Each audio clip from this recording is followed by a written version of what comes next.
This is Kevin A. Kierstead from Truth on Tap. It's K-Tap, and you are listening to Debi Daly on The Debi Daly Show.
The Debi Daly Show. The Debi Daly Show. The Debi Daly Show. The Debi Daly Show. The Debi Daly Show. The Debi Daly Show. Tell you, don't worry about it. It's always great when people are talking about you, because when they're talking about you, they're worried about you. The Debi Daly Show. The Debi Daly What's Show. up? This is the Fat Red Dragon from the 420 Grindhouse, and you're listening to the Debi Daly Show. The Debi Daly Show. They're so angry at their own sense of lack of accomplishment. And the only thing they can do is blame someone else for it. The Debi Daly Show. The Debi Daly Show. The Debi Daly Show. And when they're worried about you, you've got them where you want them. The Debi Daly Show. The Debi Daly Show. Hi, this is Big O 420. You're listening to the Debi Daly Network. Your host, Debi Daly, the one that knows everything about everything. She cannot be told she's wrong. She is the one that knows everything. Spoken like the intelligent person that you are, Bill. And everything I just said was a lie. Bill. Get off my show! Get off! Well, way down yonder in Louisville lived a cat named Big Bad Bill. I wants to tell you how the cat was rough and tough. He could strut his stuff. Hello, Mr. Midnight Flivvy Flopper Love. Buenos nachos. Nachos. You know, it is a sad day today. I mean, that kind of broke my heart a little bit, hearing about Debbie Reynolds. Debbie Reynolds. Now, thank you. Now, what role was she best known for? She was 84, is that right? You know, I mean, she was known for a few roles, but I mean, for me, I mean, she's most famous for Singing in the Rain, which is like her best film. I mean, Gene Kelly was in that, and Donald O'Connor. But I mean, she was in Tammy, which I put a post in, which I put a post to one of her songs that she sang in like in Tammy. But it's sad because Wait, stand by. I got to get a sound check. I've got a buzz noise. I don't know if it's me or you. Let me do a sound check. Hold on, just one. Is it me? No, I don't know. Let me check. Hold on, it might be my mic. Hold on. Let's take a little sound checky poo.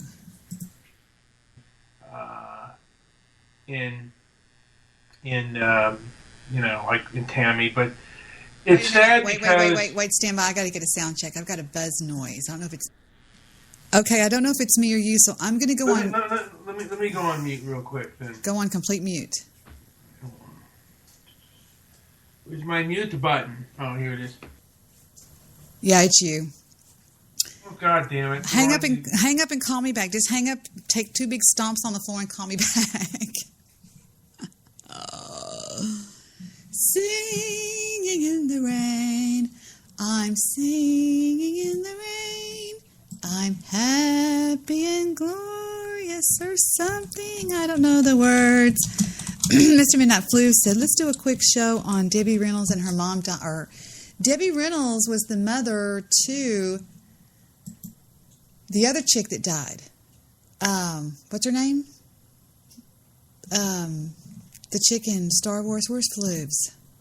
Hey, Floobs, did you call back? Oh, well, here he is. Hey, Pumpkin. Hello. All gone. That's good. All better. Yeah, I mean, the sad thing is she was at her grandson's house talking about her daughter's funeral arrangements. One of the stories is how she passed away. Well, it's sad because she must have been... because whenever you think about your daughter, you think about a baby, you know. Like a minute ago, I was over at my daughter's house, and she got kind of snippy, snappy, snoop, snoop with me, and I snipped her right back. Because I'm the mom. I mean, and that's sad that her daughter died like that. She might have had a stroke from the stress of the death of her son, her daughter.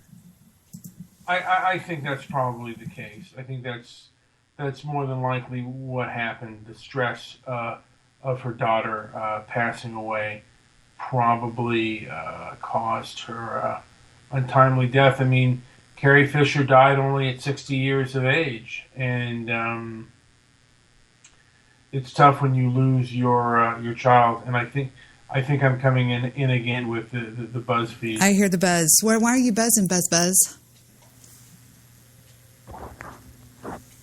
I don't know. I have no idea. I don't either. But I'll just talk, and when I'm not talking, I'll just put myself on mute. I put one of Debbie Reynolds' Tammy in one of her. I don't know. I just thought of that. Aww. Thought the song was kind of sad when you think about it. Just my thought. You are out there by these people. That's why you get this stuff before anybody else does. You know, Debbie Reynolds was one of the people who, like particularly in Culver City where I grew up, she was one of the people who was like instrumental in keeping old Hollywood like kind of alive. She had a lot of memorabilia, and she was one of the individuals who actually wanted to preserve much of MGM, which was like a 70-acre lot. And she wanted to actually do tours of MGM before Universal did their tours. Whenever you go on mute, it stops buzzing. Listen how cute you are. You hit mute. You're so sweet. That is correct. You go, that is correct. I'm going to hit the link right now that you gave me. Let me see if I can find it. Oh, this is cute. This is sad. I've never seen this movie, though. What's the name of the movie, Tammy? Yes, it was.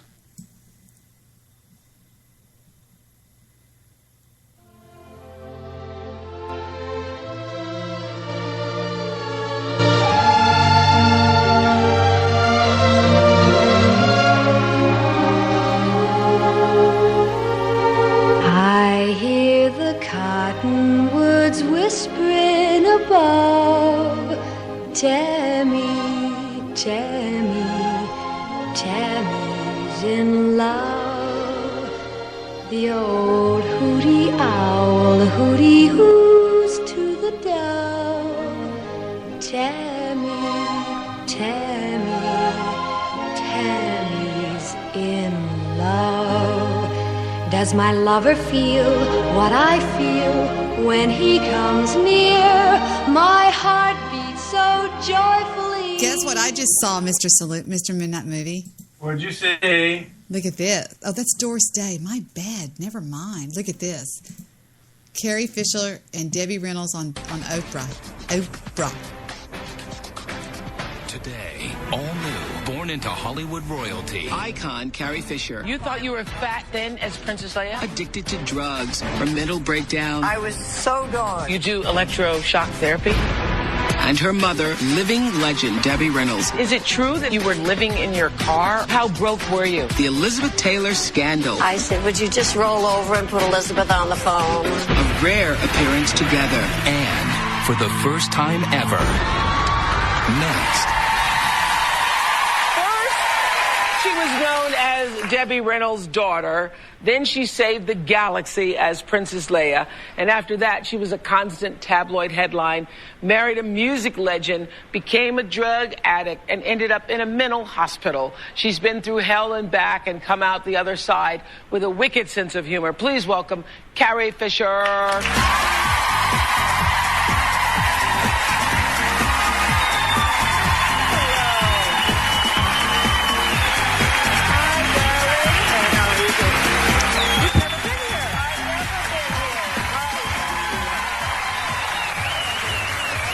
Carrie Fisher's first time here. Her mom, Debbie Reynolds, will join us in a few moments. But I just saw Carrie's HBO special, Wishful Drinking. Bravo. Thank you. And read the book. They are both poignant and very funny. Okay, so you've heard all your life, what was it like growing up with Debbie Reynolds? And so she reminds me of what my brother says about me. She is so funny. She has such an unbelievable sense of humor that just looking at her, you know that she could sit there and just freaking own you. You know, it's so funny to watch somebody, to me, that has an amazing sense of humor like that, because David's always telling people, look at my sister sitting there just being so quiet and listening when she could freaking own every one of those. That's what I think of when I look at Carrie Fisher, you know, because Carrie Fisher is freaking hysterical. Yeah, I mean... Wait a minute. Star Wars, Blues Brothers. Love you, Mr. Midnight Movie. I have your vibrator, Debbie. Hey, Steve. Steve hey, Rush what's is going on the on? Hi, Steve. What are you doing? How you doing, buddy? I'm doing good, my friend. I'm doing good. Hey, Mr. Midnight Movie, how are you, sir? You're full of energy tonight, man. I'll tell you, I'm a little bit saddened by the untimely passing of first Carrie Fisher and then her mother, Debbie Reynolds. It's just it's horrible. Well, let's see what they said on this here interview, boys, shall we? We won't listen to the whole goddamn thing. Put a tip jar. I'm building the tip jar. It's unbelievable. It's like bulging. Heather goes, what is all that money, Mom? And I said, it's me. She goes, well, stop cussing on the show. Here we go. All right. I'm going to ask you again. What was that like? Not only what was it like, but when you're looking at someone who's a movie star, there's this wonderful documentary coming out about Chaz Bono. Oh, God. Yeah, okay. And one of the things that he says in the beginning of it is that when your parents are famous, Sonny and Cher, when you're the child of famous parents, all the attention goes to them. Right. And you have to find your space in their world because all the attention goes to them. When in normal families, yes, when the child is born, all the attention goes to them. So what was it like with both? I mean, your mother defines movie star. Well, and I didn't understand what that was until I was about 2 or 3. Someone said to me, "What's it like to have a movie star as a mother?" And I had no idea what they were talking about, and I raced home to see if I could find out what this was that was sort of maybe an advantage for me. And Carrie both became American icons. Take a look. Debi Reynolds was just 19 years old when she danced her way into movie history alongside Gene Kelly in Singin' in the Rain, one of the greatest musicals of all time. Good morning, good morning. It's great to stay up late. Good morning to you. When Debi married 1950s singing sensation Eddie Fisher, the press hailed them as America's sweethearts. Their marriage seemed like a Hollywood fairy tale, complete with 2 children, daughter Carrie and son Todd. Audiences adored Debi as the innocent Southern beauty in the popular movie Tammy and the Bachelor, and she earned an Oscar nomination as the unsinkable Molly Brown.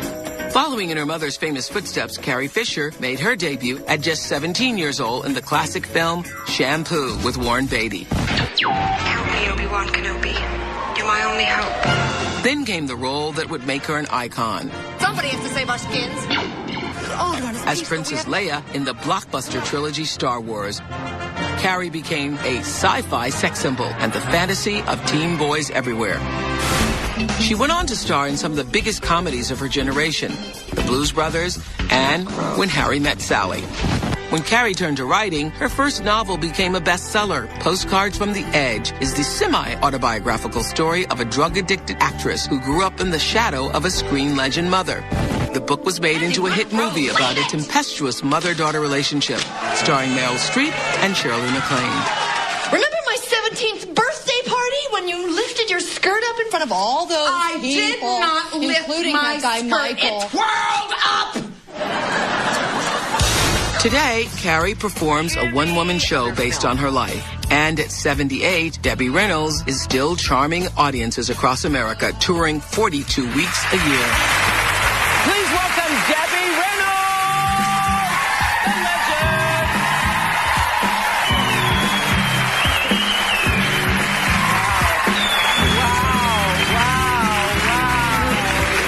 I don't know. I think that daughter pretty much outdid mom with the Star Wars arena. What do you think, boys? Oh, no way. Not across the board. She's been in movies from 52 to, 95 or something like that. Yeah, I mean, and I gotta say, she had much, I mean, not to put anything down about Carrie, she's a great actress, but Debi Reynolds had, just a broader range of talent. I mean, she could sing and she could dance. Carrie could, Carrie was a good actress, but she just acted. She didn't really, I don't think, she might have sang, but she didn't sing like Debi Reynolds. And she didn't, have you ever seen Singing in the Rain, Debbie? No. Okay. Well. No, I've never seen it. Shut the, okay. Yeah, no. I've seen parts of it, but yeah, I don't know. I just think if you you can't compare the two, obviously, but they were good in their own element, obviously, at the right time. They both.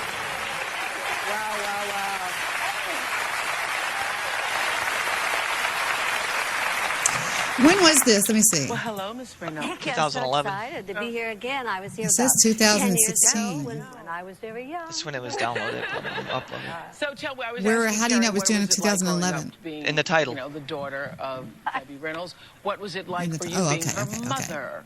Well, it was hard for Carrie, I think, because in school, like when she was in grammar school, the teacher kept calling Carrie Debbie. Now, yeah. Well, after a while, it's okay because now I'm Princess Leia's mother. So I mean, everywhere I go, I'm Princess Leia's mother now. Well, in HBO's Wishful Drinking, Carrie explains the world-famous breakup of her parents. Let's take a look. So, my father, my mother, Mike Todd, and his fiancée, who happened to be Elizabeth Taylor, well, they went everywhere together, right? I mean, they went to nightclubs. They went on cruises. They traveled the world. So when Mike and Elizabeth got married, my father was Mike Todd's best man, and my mother was Elizabeth's matron of honor. About a year later, Mike Todd took off in a private plane in a rainstorm. Miss Taylor was in a state of collapse following the death of her husband in a plane crash. And the following morning, Elizabeth was a widow. Well, naturally, my father flew. to Elizabeth's side, gradually making his way slowly to her front.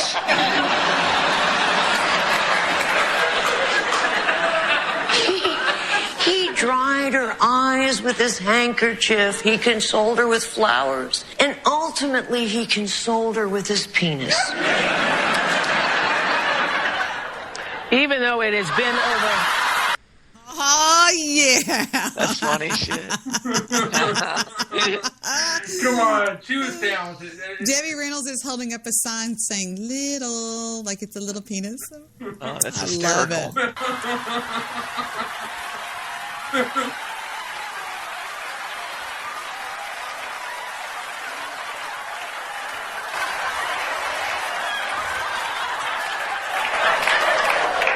We'll always have the last word, boys. Y'all know that. So you're saying there wasn't much consolation there? Is that what you're saying? She didn't miss him much. She didn't miss it much. Even though it's been over 50 years, it is still one of the biggest scandals, actually, in Hollywood. Well, Brad history. and Jen took over the Eddie and Debbie. Well, you say that in the show, too. That's how younger people can relate to what that would mean. The difference is, though, Jennifer was not friends with them. And they didn't have children. The difference is that they were not friends. Right. But, yeah, how did you handle that at the time? You know, honestly, I left it up to God because there was about 100 press in the front yard. They wanted for me to say something. What did I think about Eddie leaving with Elizabeth? Well, I didn't think it was really right. So really, I feel that I was guided by God. By God or Jesus or whatever you want to say, you know, by... So at the time, you didn't believe in divorce, but is it true that they made you feel guilty? Oh, very. They wanted to do that, of course. That was the way to get the divorce, I'm sure. Well, no, I said they didn't need a divorce. They could just go ahead and screw. Mm-hmm. Really? You're such a romantic mother. Yes. Well, when Eddie came home and after I called up New York and I said, I was looking for Eddie, you know, because I'd heard the rumors he had gone to New York for some business, but I didn't know it was monkey business. But anyway, he was in New York and I called his room and he wasn't there, so then I called Elizabeth's room, and so Eddie took the call and he was in Elizabeth's room. So then I heard Elizabeth saying, "Who is it, darling?" And I said, "Would you just roll over and put Elizabeth on the phone?" So he did. She wouldn't take the call, so wow. How did you rolled all out find of bed and home. The whole thing was so sad because Elizabeth was really in deep mourning, and so she really turned to Eddie and out of this need. Mm-hmm. So I don't blame Elizabeth now. Mm-hmm. Now that I have more of a brain about it. At the time, it was just such a shock to me. I was young, and I didn't realize that she was turning to Eddie. In other words, he was Mike Todd. Mm-hmm. I think Eddie took advantage of her. You know, took advantage of weakness. Elizabeth Taylor. Mm-hmm. You know, because I've been there before, and it's real. When you're in that position, it's really weird. You can be very... She's still pretty, even at this age, because in this, she would have been, I guess, 80, 79, 80. She looks pretty damn Something good. around there, yeah. I mean, she's probably had some cosmetic surgery. What do you think, Floobs? I would have to agree. You know who's grown really grown old really gracefully is Sophia Loren. Yeah, that's probably because she's a foreigner. Because blonde-haired, blue-eyed people, we don't age that well, but I do. I do. Let it be known. I asked Bitches. Elizabeth once if she loved Eddie. Wow. And she said, "We kept Mike Todd alive." Yeah. What did that mean? All they did was talk about Mike, and that's all she wanted. She had an infant child from when he crashed in the plane. Mm-hmm. And, you know, Eddie was Mike's best friend. They adored this man, and he was apparently, I said, was he fantastic? You know, he was this amazing life force. Mike Todd was. Yes. Elizabeth Taylor was freaking gorgeous. What the fuck? I mean, what did you see in Carrie? What the hell is his name? Fisher. What did he see? What did either one of them see in him? Yeah. Although he did play the song, he did have the song "Oh My Papa." Ugh. Have you ever heard it, Debbie? No. I don't want to, I don't think. I think you're better off not. So the two of them together, your father and Elizabeth Taylor, kept the memory alive with them until she met Richard Burton. How did you all finally reconcile? You said you've reconciled. This is an old story, and I'm sure that all the people have heard it. I went on a boat trip, a cruise ship with Harry Carl, my second husband, and on the trip, there was a lot of luggage arriving, and I said, goodness, who has that amount of luggage? And they said, oh, that's Miss Taylor's. And they were coming on the trip with Richard Burton. Wow. So I thought... we hadn't heard this story. No,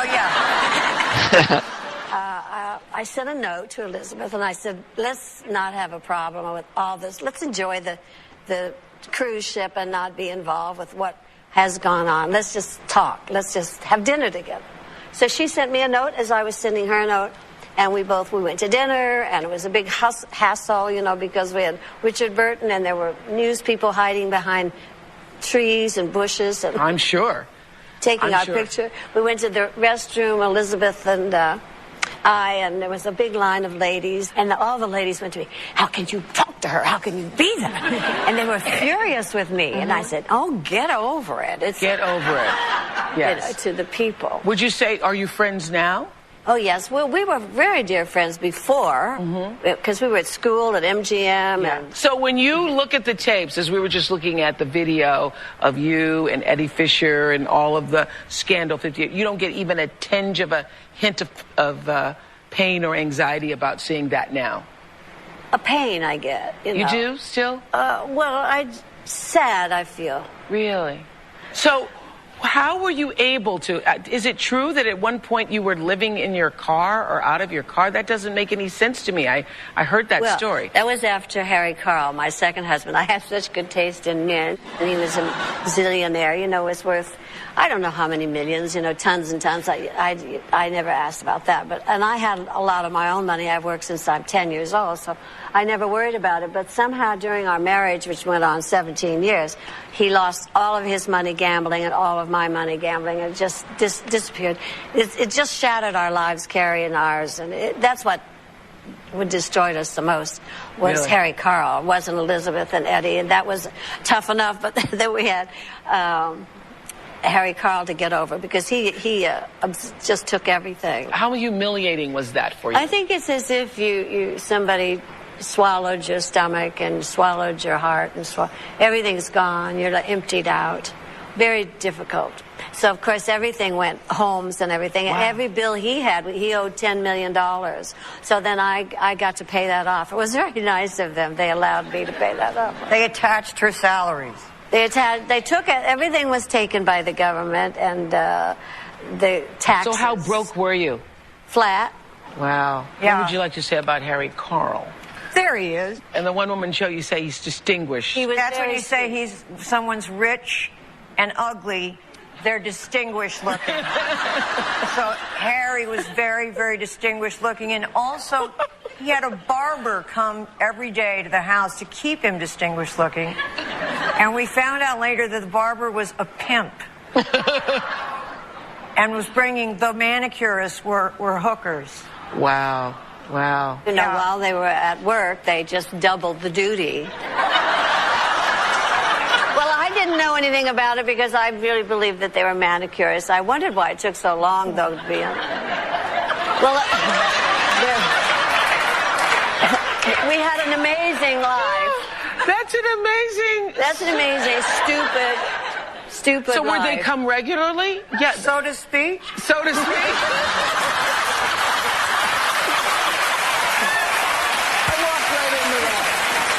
Let's take a break. We'll be right back. Somebody has money. Y'all should see how crappy we women talk behind your backs. What do you say? We're worse than men. Well, you just heard them. Would they come regularly? We're just as bad as you guys are, except... That's pretty fun. This is actually pretty funny. I mean, I guess you have to be pretty tough after all this shit that went down, but man, they have pretty good attitudes about it. I didn't realize Carrie Fisher was so funny. Oh, she's fucking hysterical. I didn't know that. Something you're born with, trust me. It's something that you're born with. It's nothing that can be created or mimicked or mocked or learned. You're born with a sense of humor, because when you have a sense of humor, you look at the world different than most people. I'm trying to reach something. I'm trying to reach my webcam if I can reach it. Come here, you piece of shit. You look at the world different than most people look at it. And you see, when you see things, you see the glass full, half full. You don't see the glass half full. You see the motherfucker full. And everything to you is looked at funny, and you can twist things, and you can make people laugh. And I think that that's part of what I love about myself at this stage of my life. I love the fact that I can make people laugh. I love the fact that Mr. Midnight Movie is on mute right now. Well, it's important to be able to make people laugh. It's part of my everyday life. I love it. Mr. Midnight Movies. It's important to be on mute, and I sent something in your chat box. I mean, in your Skype box. What is it? What? I have to go all the way. I never go to the chat box, and I never watch the chat room. I never do anything. By the way, 3M, your bad sound went away, I believe. I hope so. Well, I've been on mute, so... No. Like right now when you're talking, it's clear. Okay. But I put something in your Skype box. All right, already. Eddie Fisher. Oh, gross. I don't like this guy since he screwed around on his wife.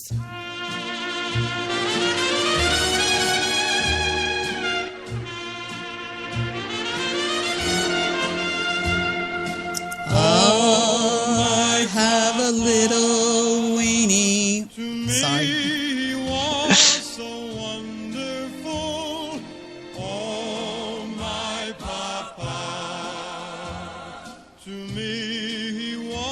So good. I bet he was. All right, let's move on to some scenes. Gone are the days. I screwed the blonde, and you take the blonde. I'll take the one in the toy bin. All right, let's see. Debbie, had you ever heard that song before, though? No, and I don't care to hear it. It sounds like something really out of the 1930s. I hope that guy's dead. That's horrible. I hope that guy's dead. I hope he died in a fire. And watch his hands melt. Here we go. Let's listen to this. I don't want to hear somebody else talk. I want to hear her in Star Wars when she said all those great lines. Help me, Obi-Wan Kenobi. You're my only hope. Yeah, she's funny as piss. Look at all these people going crazy over her. Yeah. How about the scene of her with her and shampoo? How about the scene of her saying, Obi-Wan Kenobi, help me, you're my only hope. Hold on. Oh, my papa. Help me, Obi-Wan Kenobi. Obi-Wan. Here we go.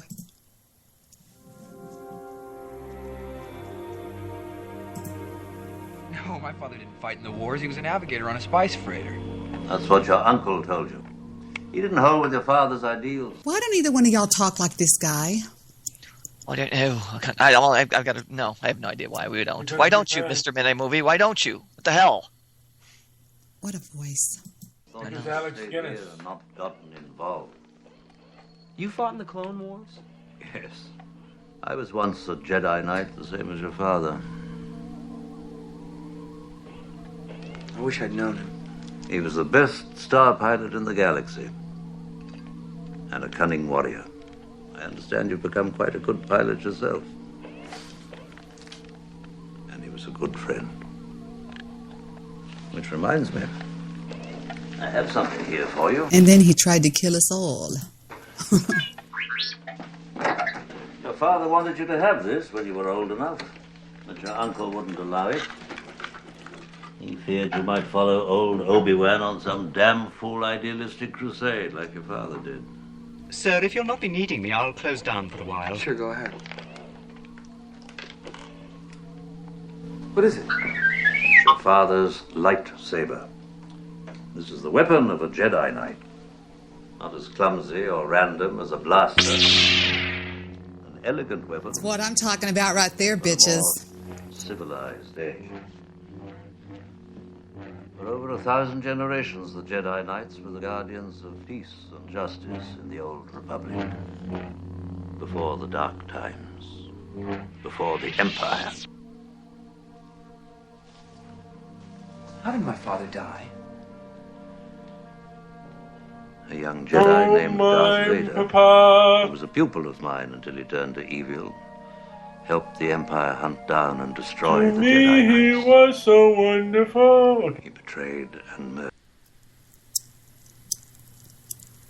Debbie, this is not the Help Me Obi-Wan Kenobi scene. Blow me! It's coming up. Relax, freak. Here we go. Y'all just be patient. This is Star Wars. You should be able to watch this night and day. I thought you were over there with a tube sock out watching this. With a tube sock out. You don't think I'll knock you off the call, do you, Floobs? Oh, it's hysterical. I love you too much. With a tube sock out. All but extinct. Vader was seduced by the dark side of the Force. The Force? And the Force is what gives the Jedi his power. Hate brings evil, and evil brings the... What the fuck are you on? Do that again. It's an energy. Hate brings evil, and evil brings the dark side, and the dark side will really fuck you up. You sound like Kermit in a chokehold. I really do, don't I? Never mind. It surrounds us, penetrates us, it binds the galaxy together.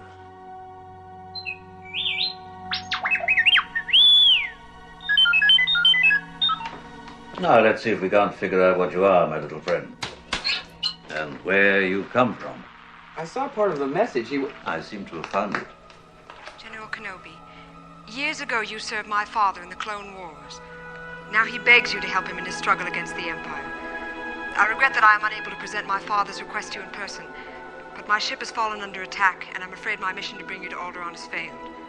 I have placed information vital to the survival of the rebellion into the memory systems of this R2 unit. My father will know how to retrieve it. You must see this droid safely delivered to him on Alderaan. This is our most desperate hour. Help me, Obi-Wan Kenobi. You're my only hope. And thus was born... Help me, Obi-Wan Kenobi. You're my only hope. Shut up. I love it, but it's pretty not accurate. What I was gotta his say, name, this Yoda? is an amazing movie. When you watch little bits and pieces, you're like, "Holy shit!" I remember the first time, like when he got his first, when he got the lightsaber, the very first time he turned it on. As a kid, I was like, "Oh my god, that's insane!" Yeah. I love that. Yeah. What a powerful fucking movie. Shh, I'm going to speak. Be quiet, please. All right, Debbie, speak. Fear is the path to the dark side. Fear leads to anger. Anger leads to hate. Hate leads to suffering. Suffering. I gotta get that saying down. You got it down pretty well. Fear leads to the path of the dark side. What? This upcoming year, by the way, it will mark the 40th anniversary We got in trouble. of the release of Star Wars. Cool in story. 1977, yeah. Yeah, but now... What was your favorite one, Deb? Favorite episode? Guess what, Mr. Midnight Floobs?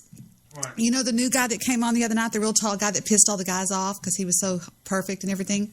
Well, he's a Star Wars fanatic. There was a guy that came on that pissed everybody off? Not me. Oh, you didn't get to see him. He was 6'6". He had muscles like you've never seen in your life before. And he just had a presence. It would be like if a young Pamela Anderson came on my call. Of course, I'm not the jealous type, but there were some people that were really getting pissed off about it. He was pretty wild. You think so? I thought hello? that his opinion. I thought that someone didn't agree with his opinion. I don't believe that it was because of the way he looked. Well, the funny thing about Joe Seeker did a show bashing the guy, and then he said, and all Joe did was he disagreed with what you just said, his opinion, right? Kind of, yeah. That's what I got out of it. And then at the end of the show, Joe says, now, if you disagree with Debbie, you're wrong. If you agree with Debbie, you're right. And I think that's kind of what you just said yourself, Joe. Yeah, Didn't catch that part, but yeah, I thought the guy had his own opinion, and it was interesting, and he wasn't shy about telling you exactly how he felt and what he believed in, and I think that's cool. Oh boy, look, Anna Kasparian's crazy. Anna Kasparian's crazy. Nana nana boo boo. What is this? I can't stand Anna Kasparian. I thought Fisher was kind of nutty. Language matters. Is it something about like conservatives who are women are fucking stupid or something Morons, like that? morons. Let's not. I mean, fucking stupid's better. Yeah. Let's everybody go on forums and say that she said that conservatives are fucking stupid. Look, I've come to the realization that the people who get that rise out of, attacking others, putting other people down, those are miserable people, right? They're not happy people. And so this is how they get joy in their life. And I have a hard time not disliking friends of mine who support Hillary. And Wow. I know that that's not a nice thing to say, and I really don't care, right? Am I saying that I'm better than you? I guess I'm going a little further than you are. Yeah, I'm fucking better than you, okay? Much better than you. You are garbage, okay? If you has to do with some of their questionable behavior and the way that they wrote in public documents about women in a very degrading way. The way they speak about these women, the way that they're degrading them. I have no respect for women who voted for Trump, okay? Yeah, me too. I think so poorly of them, and the reason why is because, look, I don't think that you're a single issue voter. I just think you're dumb, okay? I think you're fucking dumb. As I said, lots of really great video responses. Some are a little more angry than they needed to be. Everybody calm down, okay? You can call me whatever the fuck you want. At this point, I don't give a shit, okay? That's it. That's who I am, and it is what it is. Fuck you. Oh. And he was a snarky piece of shit. It's a quick taste of some of the stupid shit he said in his video. Take a look. I understand if they might be ignorant on some policy ideas, but I have friends that I have sat down with and had very detailed conversations. Look, I'm not here for a fucking hobby, okay? This is what I do for my career. Doctor would get credit for knowing how to operate on a fucking heart, right? You want fucking attention! Get off the stage, you fat fuck! Get off! Get off! Yeah, you do! Don't touch my camera! Get the fuck off the stage! The Saudi Arabians are funny enough, you don't see First of all, let me explain something, right? You're a fucking idiot, okay? You're an idiot. You're a liar. Yeah, you're a liar, and the people who buy it are idiots, okay? Yeah. The people who buy it are among the dumbest Americans in the country, and I'm embarrassed that they're part of this country, okay? And if any of them are watching the show right now, you're fucking stupid. Just let me finish my point. Okay. Ooh, ow, ow. She is a self-entitled bitch. That's Good God. She reminds me of me. She Dear reminds me a God, little bit of what me. a self-entitled piece of shit. She reminds me of me, Mr. Midnight Movie. You know what? I'll tell you. You know what? I'll tell you something. She is the definition of somebody who has high self-esteem but is insecure. Well, I here's the thing. The only time I've ever called anybody human garbage was Dr. Herpington. Do you remember? Dr. Herpington, shall we go through that or shall we just let it lie? I think everybody knows, but you could if you want. I mean, it's up to you. But Thank he's you a very piece of much. shit. Dr. Herpington put out a dossier on me telling the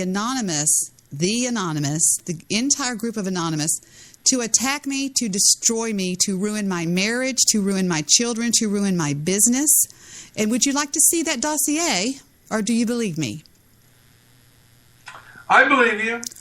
And then he came over and he flew to Dallas. He went to my business. He went downtown. He got records. He did everything to destroy me. Over $25. He was insane. No, he was human garbage, and he got knocked off the internet. He got told to get the fuck out of town, and he did. How was he? Wait. If he didn't have a job, how was he able to fly to Dallas? Can you say daddy? Yeah. I guess his father was subsidizing his abuse. Oh, no, he wasn't. No, he wasn't. How did he get the money then? I don't know. This was when I lowered the hammer on him. I mean, I can take so much, okay? Yeah. This bitch is talking about people that vote for Trump are human garbage. I mean, yeah, Trump. I mean, that's stupid. She doesn't know what she's talking about, because if you want me to, I'll go through what Hillary Clinton is, okay? Shall I? Okay, that's what I thought. And so she's calling an entire nation of women garbage. I was calling one person who is garbage, Mr. Dr. Herpington, Mr. Benjamin McCormick, who he went full retard on me. I just saw that. I tried to help that stupid little mullet, and he attacked me like a freaking snake. For no reason at all. Nothing. I did nothing to him. Nothing. And so he is human garbage. He's still human garbage in my mind. I mean, some people aren't I am a very, very forgiving person. And I truly like everybody, even no matter what. Jimmy Lethal has done shows on me, and I still adore Jimmy. I am more forgiving than both of you put together. But when it came to that little bastard, I will never, and you can hear me right now, I will never, and I'll tell this to God himself, I will never forgive him for what he did. He was ruthless, and I don't like ruthless. So, yes, he is human garbage. So if you think she sounds like me, I think she does, but I was talking about Dr. Herpington. I didn't say she sounded like you. I did. Okay. No, yeah, Dr. Herpington. Because I said, do you remember the night I was on the show and I said, Dr. Herpington, I'm not saying that I'm better than anybody, but I'm better than you. I am goddamn sure better than you, I said. I am up here, eons better than you. Because you know why? Because I wouldn't do what you do. So that was another thing that she said that reminded me of something that I had said back in 2012, Mr. Midnight Movie, or 2011? I think it was 2012. Or maybe it was 2011. But it goes to the fact that, sometimes you'll help people and you'll do something good for them, and they'll just, it's like, and they stab you right in the back. And they're the ones who go to hurt you the most, are the ones you help out. And I've had that happen to me, not to the extent, but I've helped out people, and they have gone right back. And it makes me not want to help. It makes me not want to help people anymore. It's like after the 3 instances where I've helped people and they have just totally disrespected and went to hurt me. I after that I'm like, man, I don't want to help you out anymore. Let's see what this little screenshot is. It says, Heather Montoya is like a condom. You throw them both away after you come. See, now this is some of his little handiwork that he did. I screenshotted that. I sent that to his dad. And that's a little bit, maybe it's just me, but I think that's a little bit personal, maybe. I don't know. It's a little dark. Ugh. Then here's the dossier. Would you like to see the dossier? He said, Armageddon, this cunt must be silenced. Blank, Debi fucking Daly, any means you deem appropriate will do. There's my landline, my cell phone, my daughter's cell, my address, my place of work, associated web pages were Blog Talk Radio, Twitter, Forum Spring, Facebook, DebiDaly.com, KTRL.com, Debbie's Blogspot, Skype name, Debi Daly, possible another account looking into, PayPal, Superior Bonding, DMM99@AOL.com, emails, all my email addresses, my old passwords. Then he said, Blog Talk Radio number. Just press the Skype button next to it. Additional information. Debi is a compulsive liar and quite possibly a paranoid schizophrenic. Anyone who can think for themselves and listen to the entire show will agree completely with this diagnosis. All regular listeners agree her mental state has been degrading steadily for the past few months. Her husband Vic seems to have only got her to do this show to distract her. Their marriage is failing miserably. Her son Stephen is semi-retarded, and she describes her daughter Heather, who had an accidental child, as a major bitch. Her dad is a dead Marine, and she says her mom beat her as a child. Her only surviving close family is her brother, who apparently beat her when he was a kid, too. So he says. Clearly her family's life is a point of weakness. Apparently has deals with the local pizza places to prevent her from being pizza bombed out of her own mouth, so not very credible. Sending thousands of boxes to her house may not get them delivered, but she does get told how many there are waiting, and it freaks her out. There is a slight possibility that she is attempting to emulate a woman named Debbie Scott, a legitimate life coach or some shit like that. The deeper we go, the deeper. She also let it slip that they owe money to the IRS. Believable since it was accidental, and why would somebody lie about that? Generalized plan of attack. Systematically take down every one of her sites, saving her BTR show for last. If her internet goes down, she thinks she's got hacked. Imagine the horror as her empire crumbles before her eyes. Ruination of her real life using the Ruination links below. 404 her show. The distraction of BTR gone, coupled with the stress of the Ruination and the 404 itself, will cause her marriage to self-destruct. Profit. And then he lists all of these ways to get into, hackers and Tor. Jesus Christ. So, what do you think, boys? A little bit of human garbage going on there, and that's just the beginning. You want to keep going? No, that's nuts. That's completely insane. Yeah, I mean, people like that, and regardless of whether they have mental illness or not, some crimes, in my opinion, are worthy of what they do in Singapore. And this guy seemed like he deserved to be caned. I've never seen that before. That's fucking insane. He was seriously messed up. Debbie, that is actually a caning. Should be, in my opinion, a caning offense. He says right here, "Dear Debbie, thank you for this." This is his father. "I had forgotten about the movie. I will do this. By the way, I'm praying for you and Victor. I hope that things will get better. I'm also praying and hoping that tonight's show is missing mention of at least one of your antagonists. I'm trusting that this particular war can close. I've had Ben remove everything that you brought up yesterday. I'm hoping you can reach deep into your Christianity to forgive my son of his transgressions. I also know that I'm asking a lot, but since you do seem to be a good person that has been severely wronged and shares my faith, I guess it doesn't hurt to ask and then pray to God to heal the deep hurt that you have endured. Again, thank you for reaching out and caring to send this video clip. It was extremely thoughtful. Warm regards, blah, blah, blah, Bob McCormick." And then I said, well, what matters to me is that Ben forgive himself. That's a heavy burden to carry for a young man with 2 strikes against him. Ben needs a lot of attaboys. Get him to do things for other people, perhaps a retirement home, sit and talk to patients. Rob, I believe in Christianity more than most. I have seen miracles in my lifetime. And then he says, I'm thinking I can get him to do that. He seems to have somehow moved through whatever it was that had him all jacked up. He's really pissed at me, however, but I can deal with that. He'll get over it someday. I'll forward and see if I can do that. He's visiting family, so he may be tomorrow before he gets dealt with.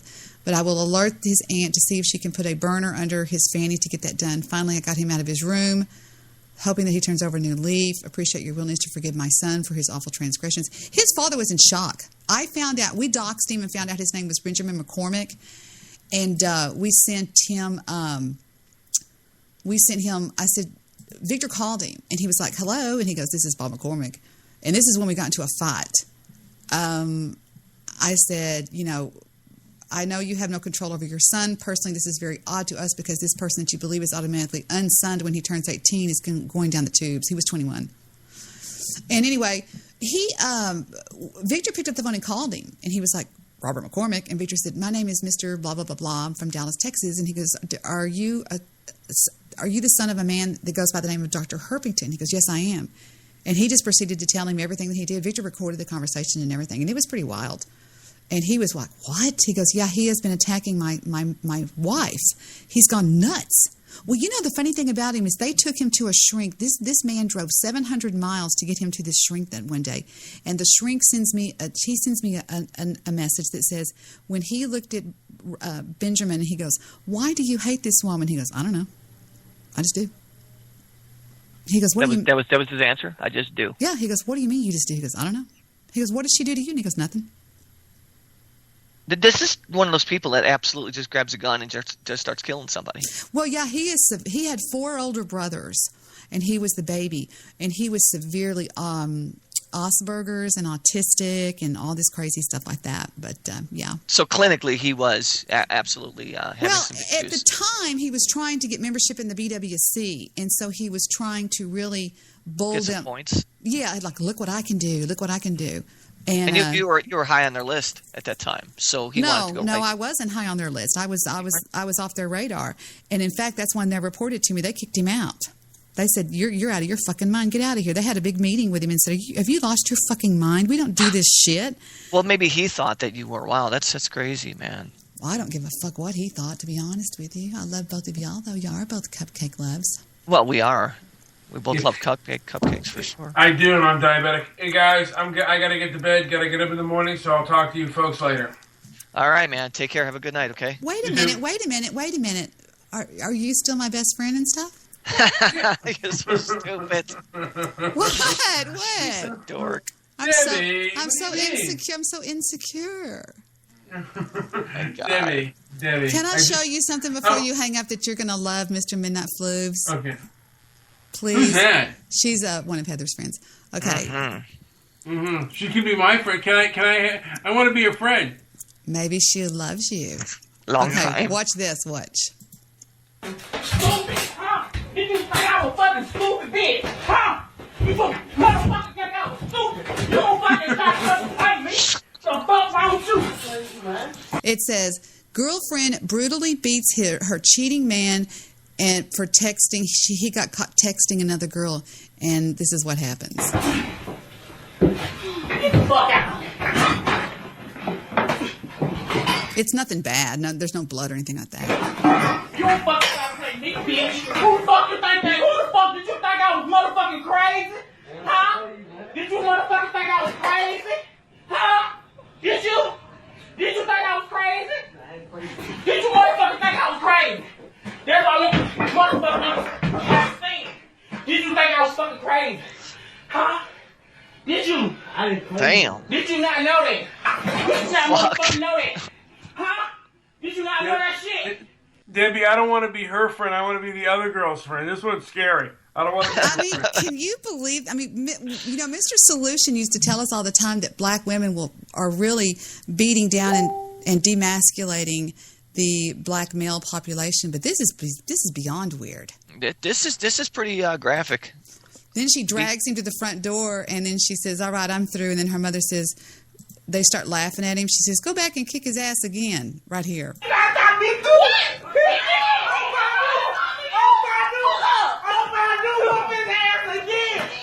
TT, stop! Come on, TT, stop!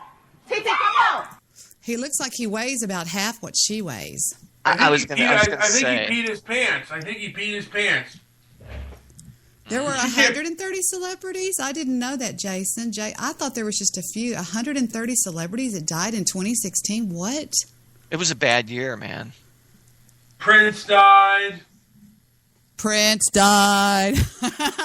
Bowie died. My career died.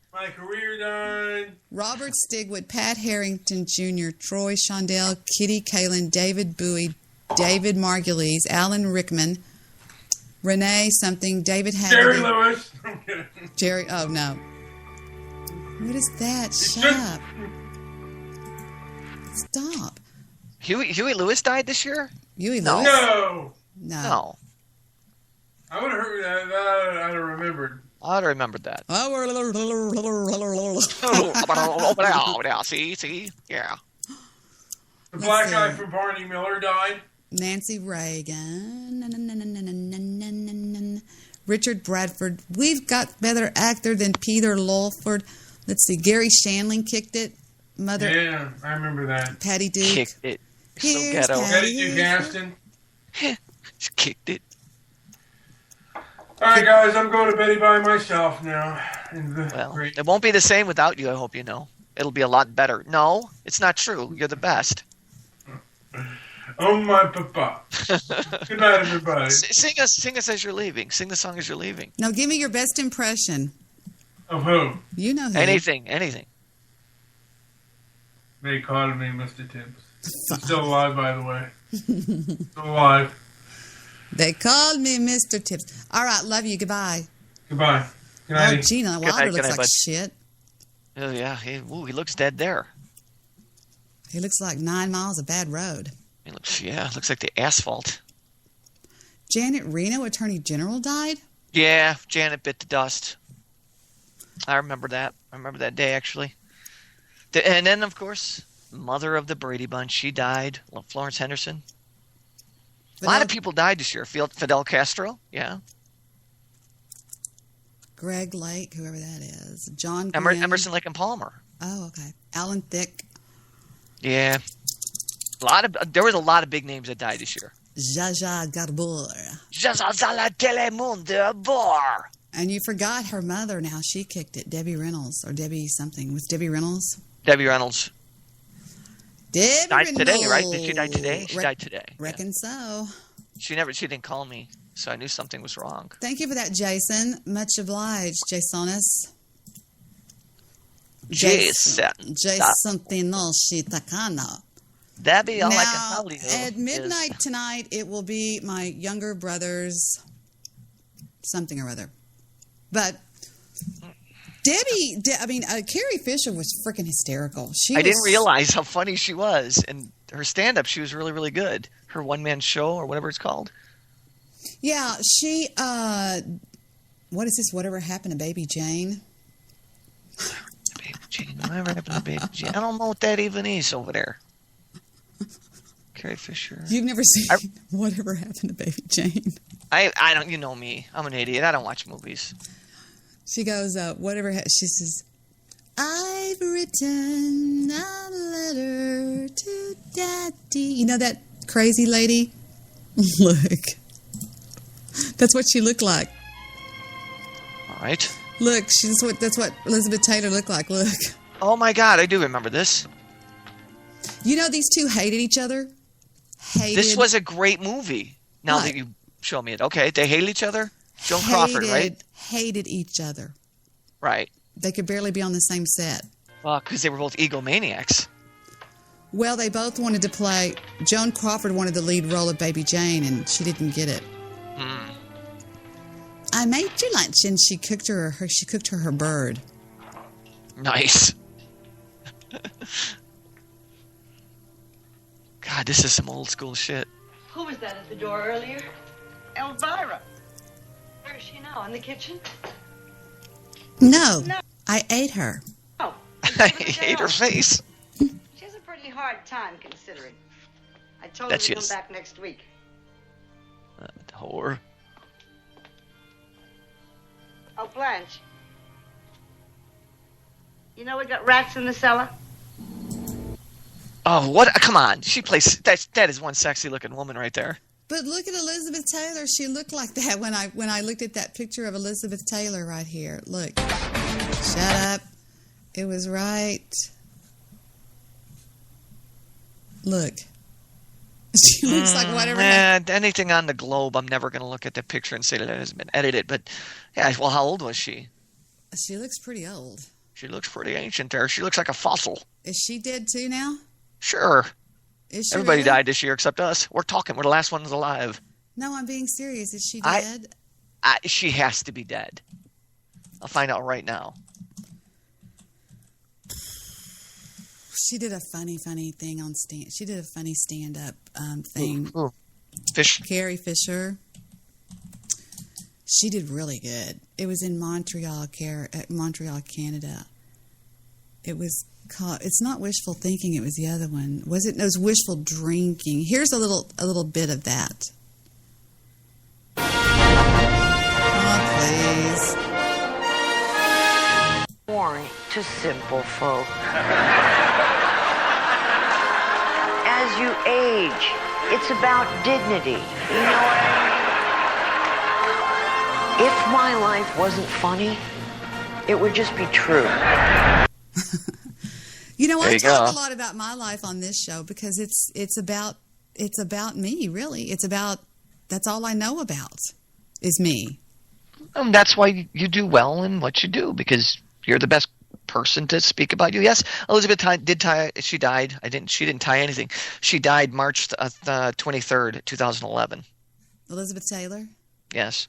Boy, I bet you she left a beautiful corpse. Let's see. Nope, I don't think so. Let's see what Sunno has to say.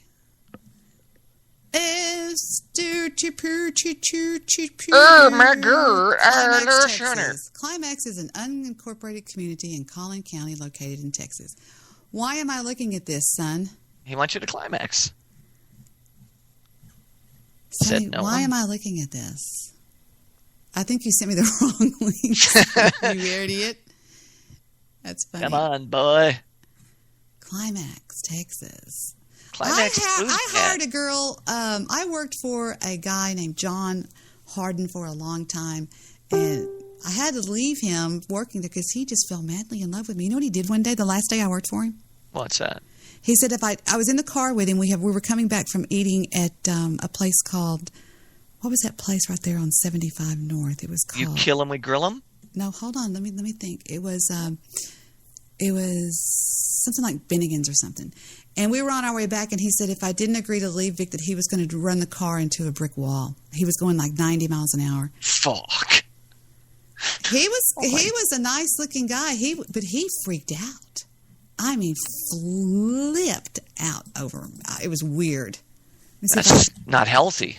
I'm just saying. Well, yeah, it was weird, and it was because here he is. This is his son, and his son is the spit image of him right there. Look at this. Okay. Study that face for a second. Good-looking man, yeah. Well, wait till you see his. See, where is that's Cody? We call him Cody. Cody was a little boy when the last time I saw him, and then his sister's name is what's his name? What's her sister's name? Hold on, let me find it. Where did I find that at? Let me see. I went here, and then she remarked about his. Okay, Brittany. Now, in her pictures, Brittany was a little girl. In her pictures, you will see this is when I worked for him. Look at him. Very similar. Yeah. It's as his son, yeah. It's the spit image of him. Yeah. No questioning of DNA on that one, right? Can't deny that one. There's no denying that. It's a fact the boy's his boy. And she's one of Heather's friends. So anyway, just thought I'd throw that out. God, Heather has some beautiful freaking people around. Just thinking about the girls in Texas are freaking gorgeous, man. Have you ever seen my girlfriend Kim? Yeah, you showed me. That's what I'm going by. What you were showing the other night when. She's nothing. Oh my God! No, come on. Kimberly Ashmore, right here. We called her Kim Mitchell. That's when I. Did you call her the pretty one? Look at her. Oh no, and then there was another one that you showed too. That's not so much there because she looks like she's aged, and she's had surgery. You know? No, she hasn't. Okay, she looks like it. That's her little boy. That's her house. That's her house. Okay. Who's ever taking photos? She has a professional shooting that because that's fucking the way you shoot a home. Kim, where's your pictures, you idiot? Looks like House and Gardens, kids. She is so freaking funny. She's like, she likes to laugh like I laugh. So she's still around in your life or no? Oh, yeah. That's Kim. Hey, Kim. You've heard me bring up Kim? You know, Kim. Yep. I didn't realize there was a Kim still in your life. You know, like I still have friends, but all of my girlfriends that I have in my real life, y'all don't know about because I don't talk about them on the show. Because they don't want me to talk about them on the show, and I don't blame them. I don't want to bring them up because people will send them pizzas. Yeah, well, people have nothing better to do. They'll send them a pizza, Steve. So let me ask. Okay, I've never been pizza bombed, and I don't want to be. So explain this to me. Say it again, and watch what happens. Where I live, you have to pay for the pizza before it gets to you. You have to pay for it with the credit card before it gets to your home. Then you won't get pizza bombed.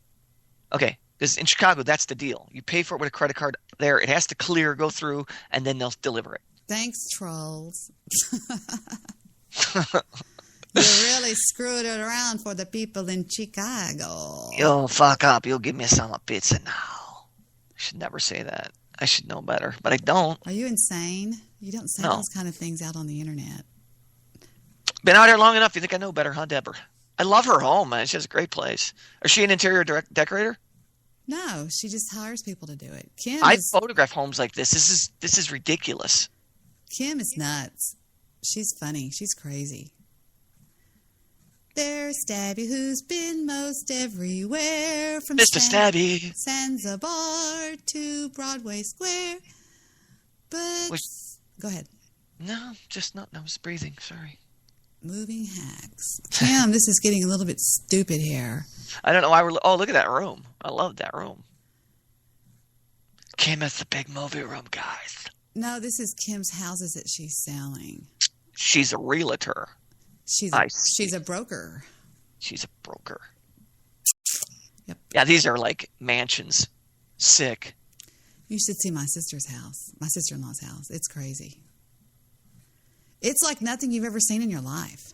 I mean, it's unbelievable, her house. Sits in the most expensive section of Dallas. And, so there you go. There you go. I think this is Kim's office. I've seen this before. We got this. Wait a minute, go down. Wait, yeah, that's Kim's office. Because we got this at, what do you call it? Not Crate and Barrel, but whatever that place is in Bed Bath Beyond? No. I don't know. I just threw out a name. Here she is with all four of her kiddos. Look at that. She has 4 children and still looks just amazing. Her legs are sweet as hell. She had 4 kids. Look at those legs. She looks like Tina Turner. She'd kill you. Well, what do you mean? She'll kill you. Why? What did I say? Why would she want to kill me? She's if I'm the tornado, she's the hurricane. She's outspoken, wild. I mean, she is just like, she'll say, fuck you in a New York minute is what I'm saying. You know what I mean? Okay. She's just real. She's not too shy. She's tough, and she comes from a tough part of Dallas. So she's pretty tough. Well, if she's going to kill me, I'd like to know ahead of time. I'll let you know. Please. That's sitting up on top of Reunion Tower. I can recognize that view. Who's the girl on the right? It's her partner. Dear God. See what I mean? Dallas. Oh, yeah. We're all beautiful down here. Man, and you look at all the pageants. How many times has Dallas won? I don't know. I don't watch those things. I do. I got to watch them, man. But I it's don't know. Yeah, there's a bunch of good-looking women down here. That's her daughter. Something, too, about Texas. The women wear their hair long. Mine's long. You should see how long my hair is right now. Heather said tonight we were walking through the place where you buy stuff for dogs. Oh, I forgot to get the dog food out of the car. She goes, Mom, your hair looks amazing. I'm so jealous. She has great hair. Why would she be jealous? Because mine's greater. All right. You heard it here live, folks. I can't remember her name. Which one? I'll tell you. I'll guess. She looks like a Kate. No, she's on... Begins with a K, though? She's on Dallas TV. I forgot what her name is. Catherine? She's one of those crazy people. Mm. Jed's home, and I'm so happy of that. That is fantastic. Really. Yay, awesome. Yay! Ding dong, the witch is dead. Witch, oh witch, the wicked. He was like, Mika, how many years until I'm 13? I said, a little bit longer. Yeah. Well, it's good he's home. I'm very happy to hear that. That's awesome. Kim, you did not study at Dallas Baptist University, you liar. You liar.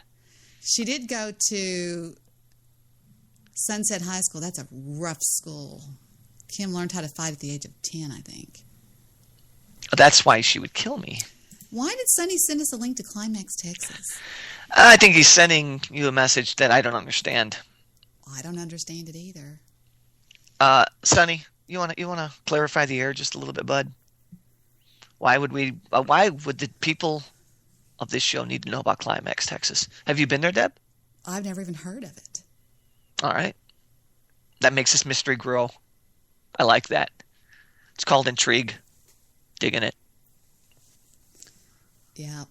How was your show last night? I did not catch it. I don't know. I haven't really listened to some of it or any of it. So, yeah. I haven't listened to any of it, really. I came home and I just got sleep. I was exhausted. Both jobs yesterday, so I was like, oh, man. You were exhaustified. I was exhaustified.com.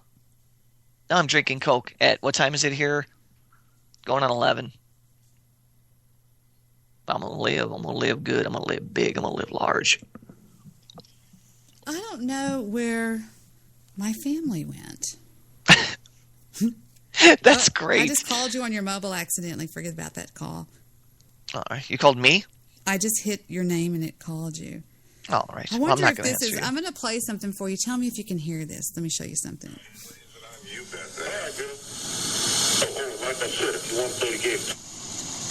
I can hear it. Okay.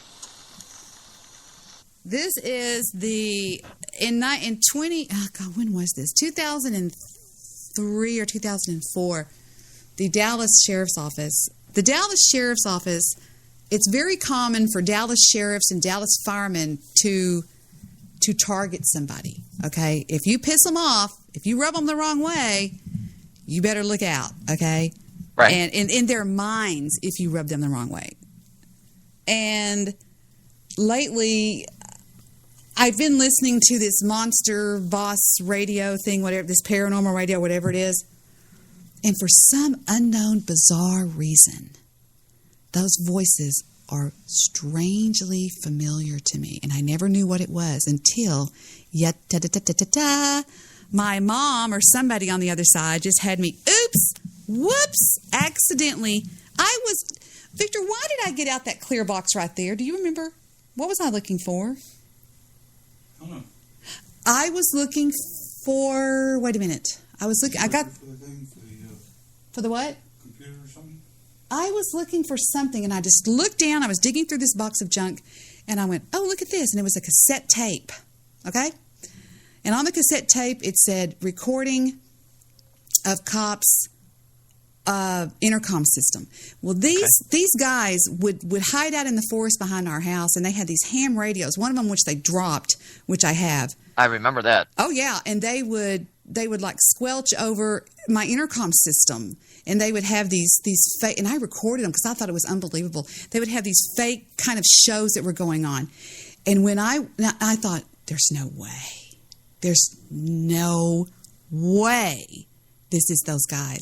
And if you listen to this voice on this recording that was off of cassette, I would lay the cassette tape down by the speaker, and I turned it up, and you can hear. This is a recording from inside my home when I was recording and I recorded it from my car to my phone, so it's not very good, but I want to show you the voice that I'm going to show you in a minute. The other voice. Okay, here we go.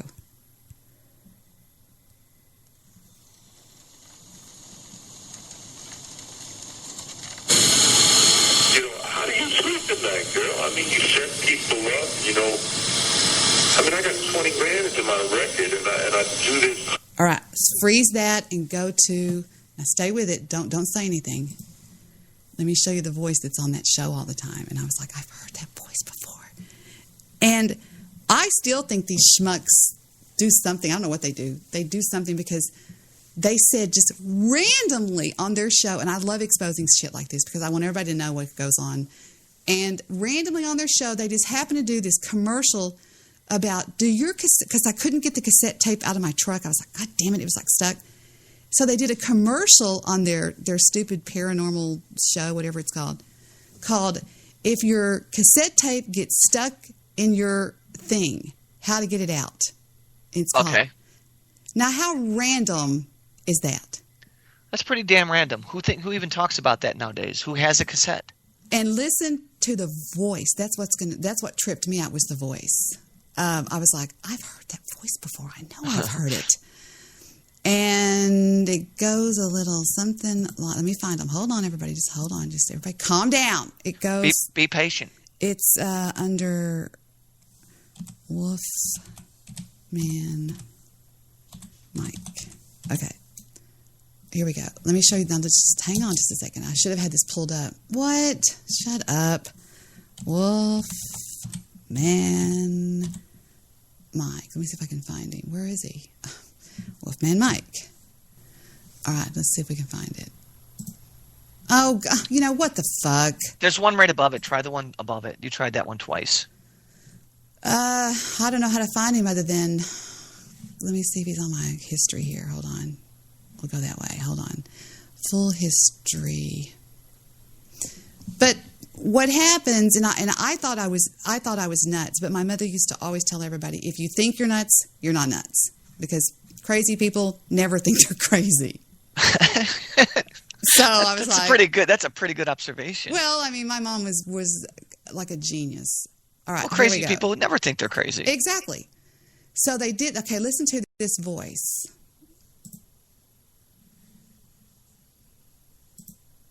It looks like a Nintendo controller. If you could please fucking hand it up, because with your intuition, I'd say. He's not on that one. They've got all these fake people that are acting like idiots on this show, but it's on this one. He reads. Okay, now be real quiet and listen. Wow. And this tax scene was first made when all these names. Okay, now here goes the voice again over here. Listen. All these names. All right, listen.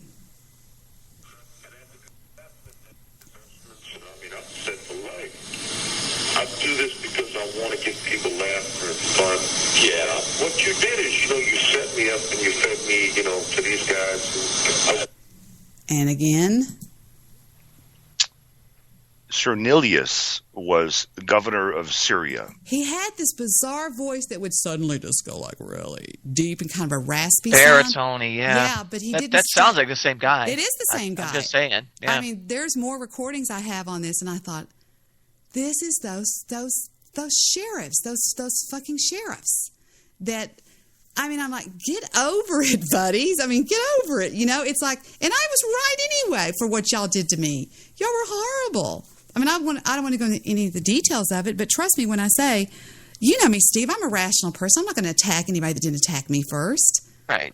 These people were horrible to me, what they did to me. You've even seen on video what they did to me. I saw the video. They were horrible. And this was all long before I attacked back. And the only thing I did was I got a call from the guy downtown who was the director over the sheriffs that were policing Sunnyvale, right? Right. He says, Debbie, you need to come down here. And I said, yeah, that's going to happen. And he goes, you need to come down here. And I said, okay, yeah, right. I'm just going to go come down there. And I said, stop. He goes, well, we had some complaints. I said, have you seen the Where's Deborah video? He goes, the what? I said, the Where's Deborah video. He goes, what are you talking about? I said, give me your email address. He gave me his email address.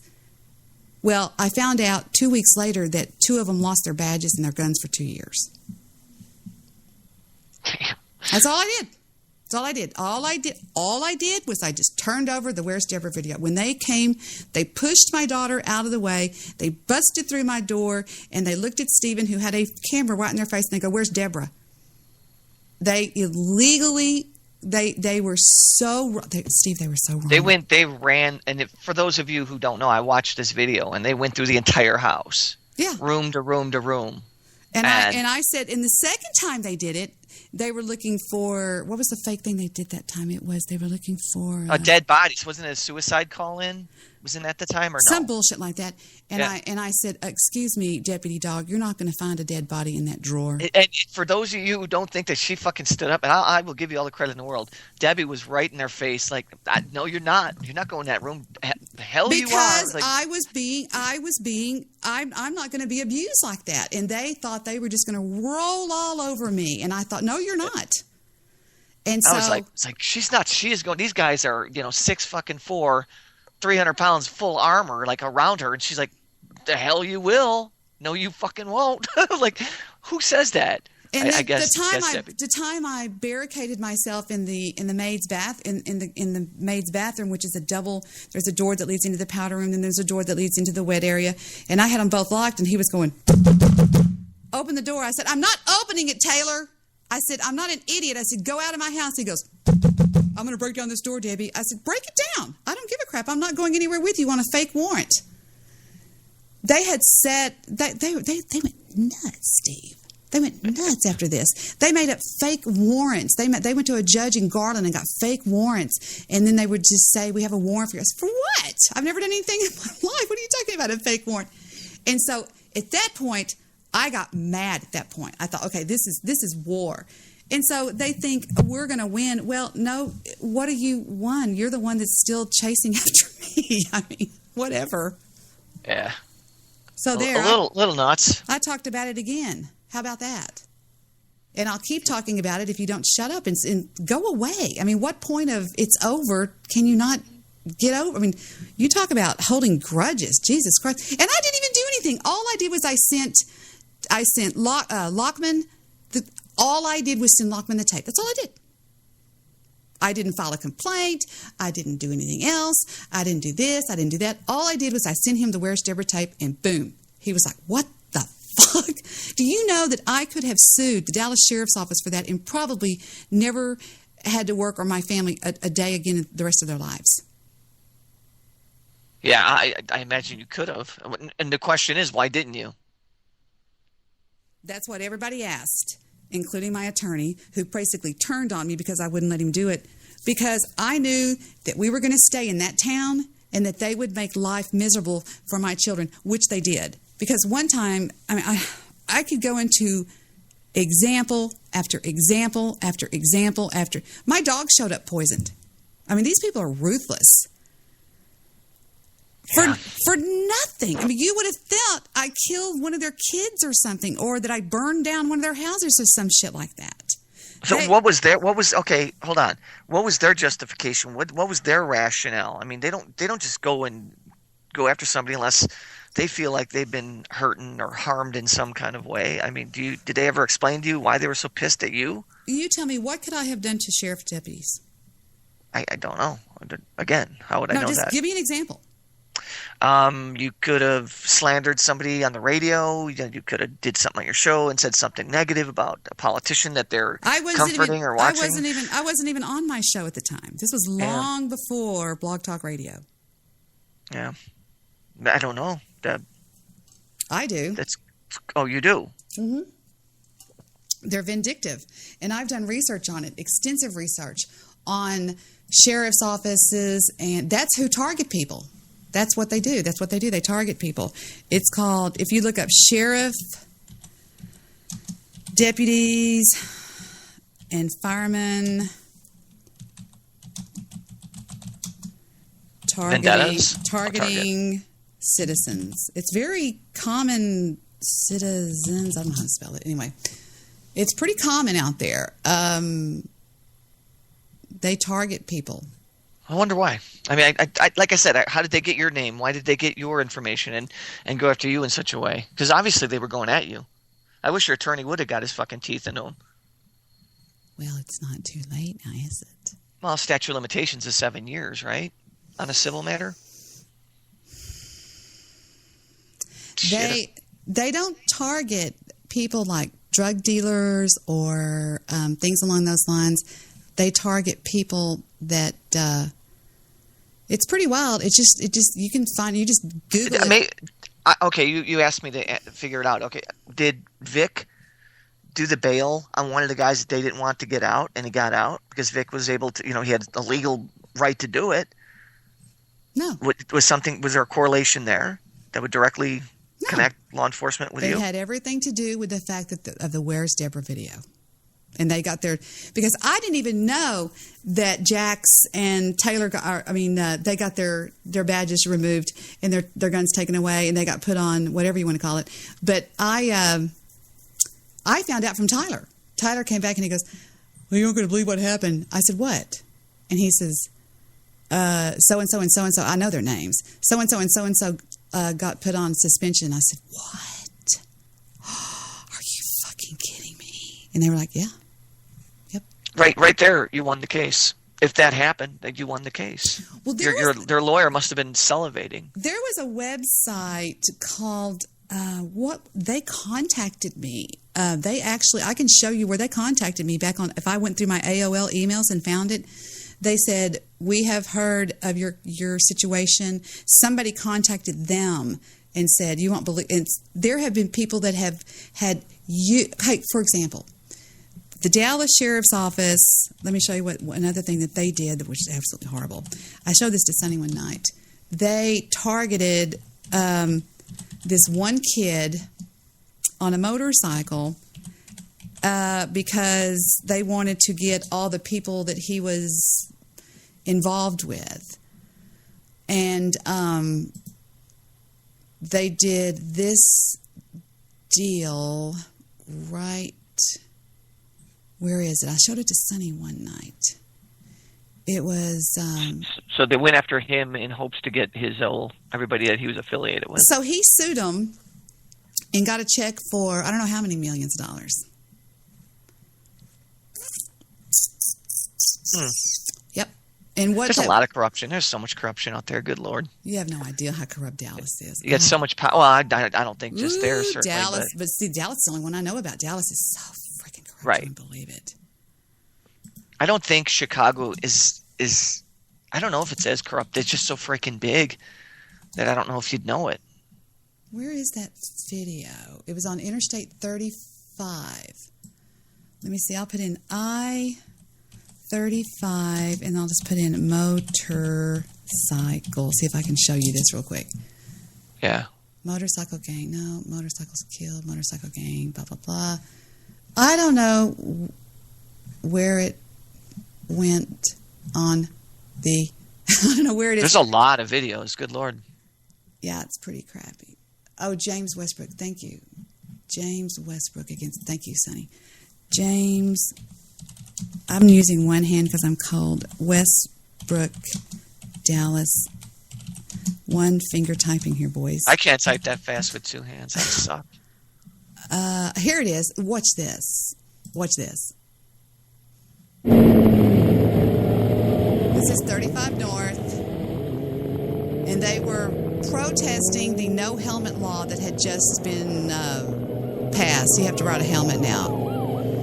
So this cop, the sheriff passes by this guy right here that's got a GoPro on his hat, and he gives him the peace sign. Well, obviously the sheriff thought, so he drops way back. This guy, there's hundreds of these people. Okay, here comes the cruiser.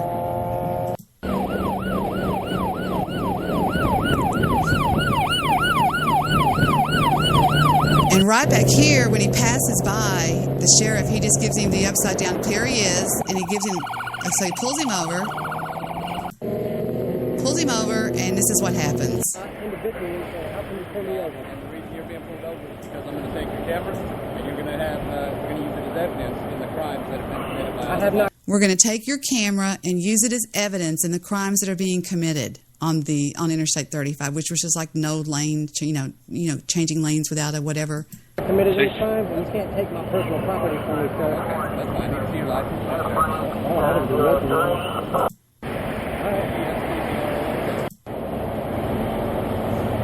So he starts to videotape it, and here he comes. Here comes the sheriff.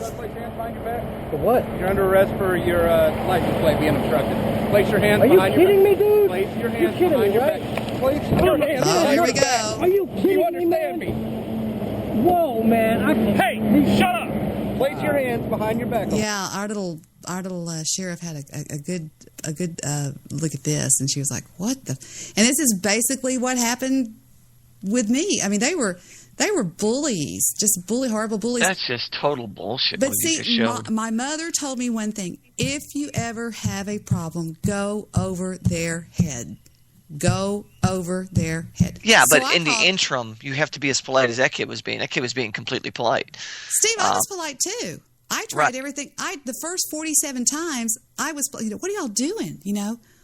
They put little boys, Stephen and 6 of his little friends, spread eagle over one of their cruisers one time. One of the little boys got so scared he pissed his pants. It's horrible. Horrible. They got nothing better to do. I even went so far as to have a bounty hunter of mine seek out drug dealers in Sunnyvale, and I reported it to him. I said, guys, look, if you go to blah, blah, blah, blah, blah, blah, blah, blah, blah, blah, blah, blah. No.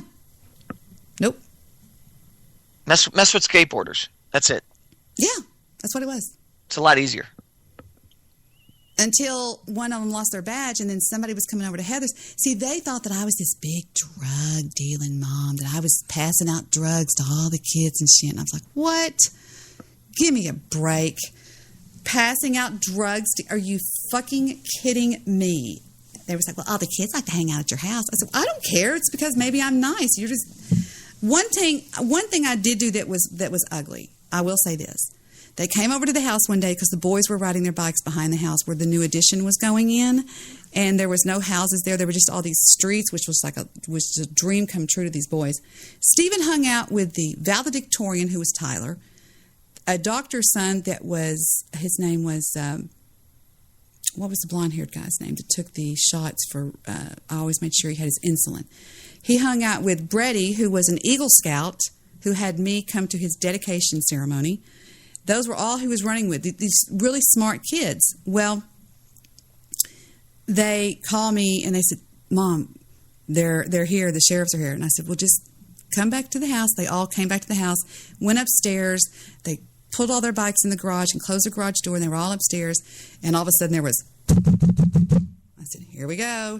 Open the door, and I said, what is it now? And they said, well, the boys here. And I said, they're upstairs doing their homework. No, they weren't. They were writing in the new edition. I said, and your point? We need to speak to them. I said, no, they're doing. I said, boys, are you doing your homework? And they all went, yes. And they all leaned over the top. I said, we need to talk to them. I said, nope, not going to happen, boys. I said, hang on just one second.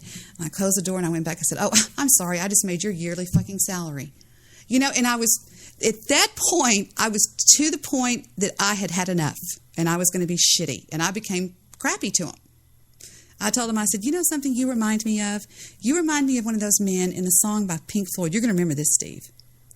I said, The Wall, where it says, you go home to your fat psychopathic wives who thrash you within an inch of your life, and you take it out on young boys. I said, leave these kids alone. These are straight A kids that you're dealing with. You should be down in the other part of town dealing with those scuzzbags down there, but no, you won't do it. Why? Because you are, I don't know what the hell was up their ass. I don't know, obviously. I was more loved by Dallas police officers than most people I've ever known because I would go down to the DPA and they all were just crazy about me. This was long before this bullshit happened. I never even had a ticket before in the 11 years I lived in Plano. Never. These people were harassing me. We had 22 cats die.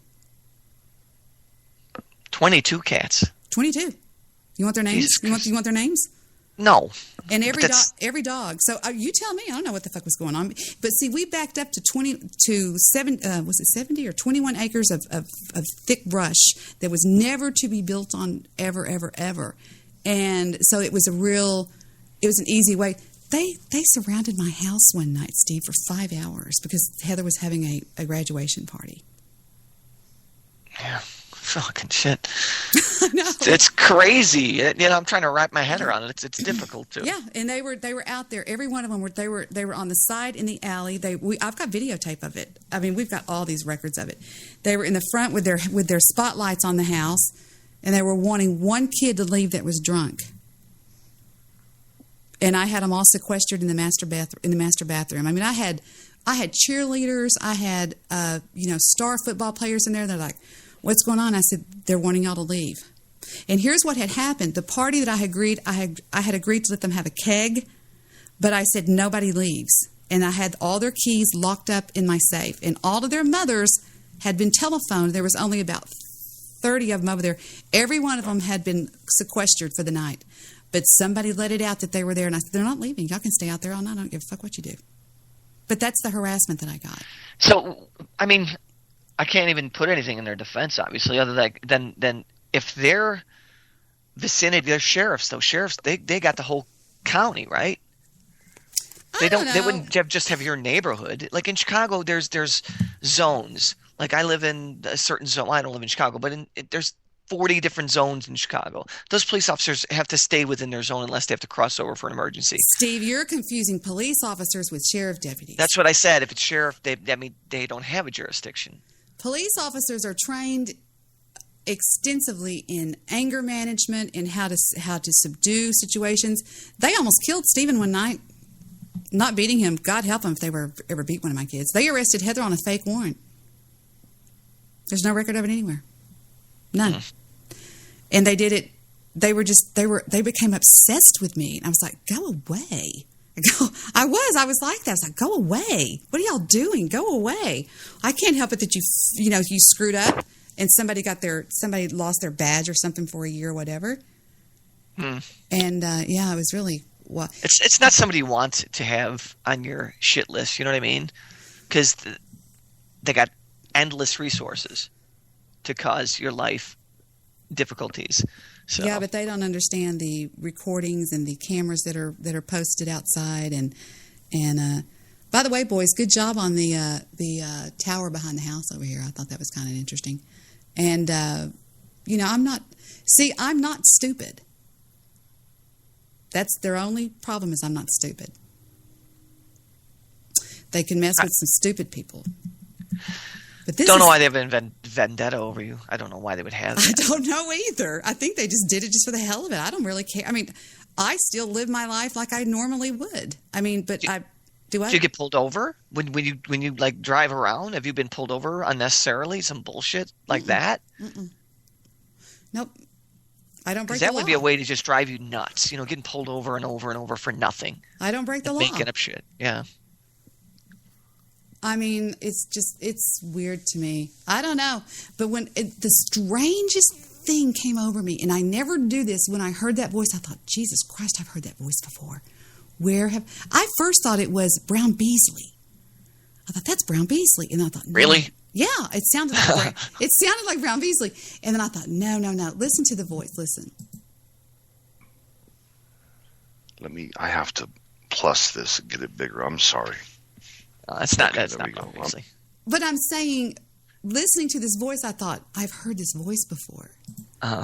Too, but if you were to know their true belief, they know that Jesus died and rose from the dead, and they know that he was born of a virgin man with all the different belief systems and some of the bizarre things that they would do over our intercom system were hysterical. Yeah, I don't understand what they were even saying. There was something about we've got miles and miles and miles of them recording because it was so funny. They would try to make me think that I was schizophrenic. They would say things like, blah, blah, blah, blah, blah, and I'd be going, give me a break, you freaking guys. Come on, man. You can do better than that. You know what's sad about that? Your taxes were paying for it. I guess. I don't know. That would piss me off beyond belief. That was one of the reasons we got out of Dodge. That and the fact that house was crazy. That house was insane. And that's where the train wreck happened, and you had all the acreage behind it. And it was weird. It was a crazy house. And I wouldn't go back there if they bought me half of Sunnyvale and said, here you go. I said, no, thank you. I think Sunnyvale's fucked up. I think it's on floodplain. I don't know. Well, I know it's on floodplain because I have done hours and hours. I mean, I've been down to the courthouse. I've done hours and hours and hours and hours and hours of research on it. I've interviewed people off air. I've talked to people. I've had bounty hunters go out and do things and watch things. And there's, it's just back then it was wild. It was unbelievable. It was like, because they knew I was on to them, and they were like, "Fuck," And maybe it was the thrill of the hunt. They wanted to catch you off guard. They wanted to justify some of their shit somehow. Maybe they what I mean? Maybe they just love me. Maybe they just wanted to hold you, Debbie. Tell you a love story or something. I don't know. You know what I think I need to say? I think it's time for me to formally apologize to the Dallas Sheriff's Office. What do y'all think about that? Not after hearing that. But okay. I think it's time that I give them a formal Debbie apology. I just haven't done that. I never have done that, and I think I just need to do that. All right. Well, then, I'll be on mute. I want to hear it. Thank you, Steve. It's for you, boys.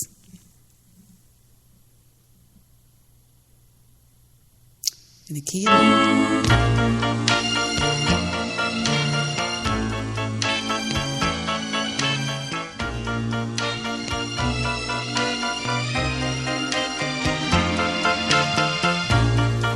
I'm sorry, so sorry that you are obsessed with me, but I didn't know that your love could be so cruel.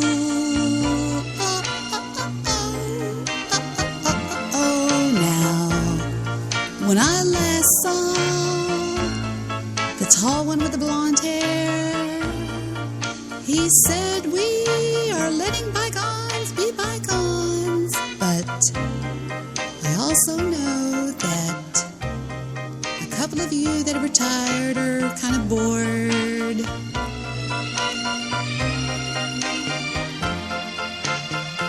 Boys, I'm sorry. So sorry that you committed some pretty bad acts of terrorism on me, and I just decided I wasn't going to take it, and I didn't do anything.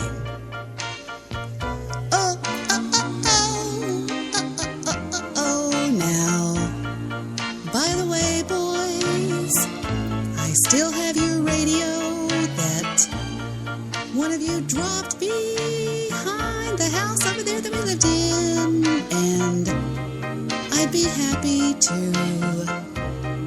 return that to you if you'll just come by, like you do almost every night.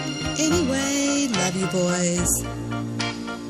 I'm sorry, so sorry. I'll accept your apology, but I'm not gonna go blind, and maybe you were just too blind to see. I'm sorry, sheriffs, deputies out there. Love you, boys. Boys in brown. Wow. I hold on. Did you tear up? I knew it. I knew you were going to do that. Oh, I'm sorry. Let me compose myself just a little bit. Tito, give me a tissue. Tito, give me a tissue.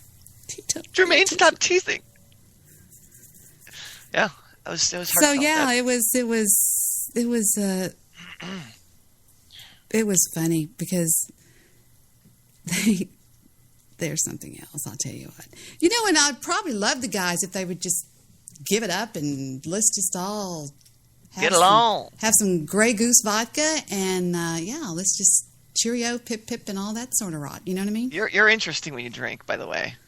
One show we did, you're drunk? different. Did I get drunk? No, I don't think drunk. You definitely had a good buzz going. Because somebody be talking, and you just like, bam, right into the middle of it. One night One night I got so drunk, and I forgot what night it was. Stabby was talking to me in the chat room for a long time, and I got drunk that night, and I ended up passing out on the show. I went to sleep, and Joe Seeker was on the call with me, and Joe was, you know how you can get so passed out drunk that you start talking in your sleep? I don't remember any of that, but I'm sure I did. And you'll say, I'm just checking stages where we... Fuck you. No, I'm serious. Steve, I was doing that. I was going, I don't know, Joe. It's just like bananas are jumping over the fields and the strawberry fields forever. I was talking crazy, and Joe was playing along with it because they were goading him in the chat room. They were going, keep her on, make her talk. He'd go, Debbie, are you okay? And I'd go, huh? Oh, I'm fine. Hey, Joe. I fell sound asleep. I mean, because it was just really funny. I don't remember what show it was, but it was recently in 2016. Really? Mm-hmm. It was pretty recent, too. You don't remember the name of it? Nope. You probably don't remember the night either. I don't remember the name of it. I usually list on the show titles who was on the show with me, and it probably says something about Seeker. Yeah. Well, while you're looking, if you look, yeah. I love Joe Seeker. I love that guy, too. He's awesome. Joe, I love you. Stop being Joe. He's cool as fuck. He's himself. I like that fact. Oh, look at this. Agent 47. Agent 47. Do it, Steve. Agent 47. Hold on, let me call. Agent 47, call out, please.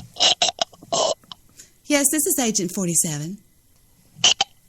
Agent 47, do me a favor. Have a meet up on 479 Victor Star. Oh, I don't know, boys. Just, Can I tell you something I did that was so fucking funny the other day? Please do. We're on the show, right? And for some reason, I don't know if it's the Asian voice I do or whatever, but I'm sitting on the floor doing this podcast right now. I've got a fucking beautiful desk, got a computer up there, but I'd rather do it down here. I'm just a little bit more comfortable. And I was sitting on my jacket. Like I'd leaned back on my jacket, and I have auto start on my car. And I started my car. I held down the button apparently long enough to start my car in my garage. And I got up when we took a break to get water. I said, I'm going to get water. I look out and my garage light's on and my fucking car's running. I thought somebody was trying to fucking steal my car. Really? And it was from me pushing the button. Because I'm near the garage. Right now I'm close to the garage.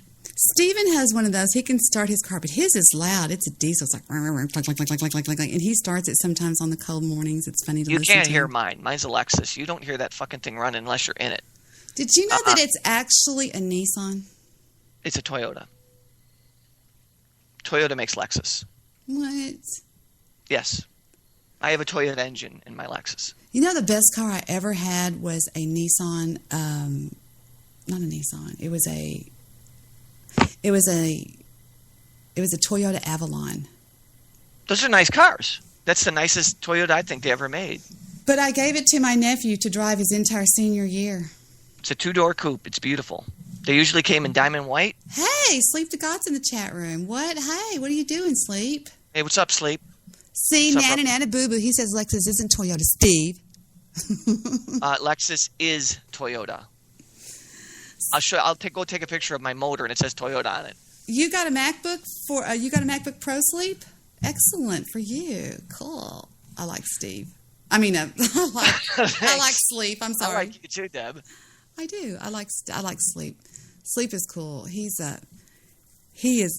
really one of the good ones, Deb. Is he one of the good ones? Well, I wouldn't say. You don't want to go that far, huh? Sleep. Be nice. He is. That's funny. No, he is. Sleep. He's a member of the BWC. Oh, I love the BWC. Me and the BWC are good. No problem with them. A bunch of outstanding good people. Let's move on, shall we? Whatever. Sleep and I had the funniest call the other night. I actually had them on my show, and do you remember a long time ago, Steve, when I did an intro, and I actually found that intro. Didn't I find that intro somewhere? Did I? I don't remember. It was an intro that I did. I had done a show. You were actually on it, I think, for a little while with your Jesus. What? He's speaking in some sort of leak. A little cryptic? No, cryptic? leaked. I love when Goose comes on the show and he goes, my God, and they'll start going, Derber, it's so funny. Who else does that, man? There's some people that do that really well. Goose had me laughing so hard on the show one night, I thought I was going to throw up. He wouldn't stop doing that. Where's he been? Do you want a steak cake, Steve? I don't know what it is, so no. You know something, Jimmy? I was going to show you something. Have you ever seen Suicide Squad, Jimmo? On Suicide Squad, when they go to get, the very opening scene, when they go to get him out of prison, hold on, let me see if I can find it for you. You got to see this. It has everything to do with what you're talking about. It's, Oh, you know what it is? What? What he just said, the cake? What? When he just offered me a cake. I didn't know what kind of cake, what he was talking about. Well, when they go to get... Steak cake. When they go to get Deadshot out, I wonder if it's Deadshot gun range. No, that's not it. It's when they go to get him out of his cell. And it's like the opening scene, and it's just amazing. But he goes, what the fuck is this? And he goes, well, hold on, let me see if I can find it. It's really funny. His name is Deadshot. Deadshot. That's a pretty cool name, right? I like that name. Nothing is as cool. I wonder if it's slapping that bass. You're Hold on, let me see if this is it. No, that's when they take him. He's already out, but it's right when they get him out. Deadshot. Hold on, let me see if I can find it. Deadshot intro. He was on the intro. Yeah, maybe this is it. Rats. Let me see. I don't know where it's at. It's so cool because actually he gives him a cake. And he says, what the fuck is this? And he says, he's real mean to him. He goes, one of these days I'm going to get out of here. When I do, he starts telling him what he's going to do to this cop and stuff. And it's just amazing. This whole thing is just crazy. Yeah, it's another one I have not. Now, is that a movie or a series? What is that? I have no idea. It's a movie, and it is amazing. Yeah, I heard it was really good, but when they go to get Harley Quinn out, she is so hot, and that's the blonde girl, right? And yes, and Victor looks over at me. He goes, "Bring back any memories, Debbie." Oh wait, here it is. I think this is it. Could be wrong. No, damn it. Yeah, you just played that. What? You heard me. You know what this man can do? I'm here to find out. Lose the restraints.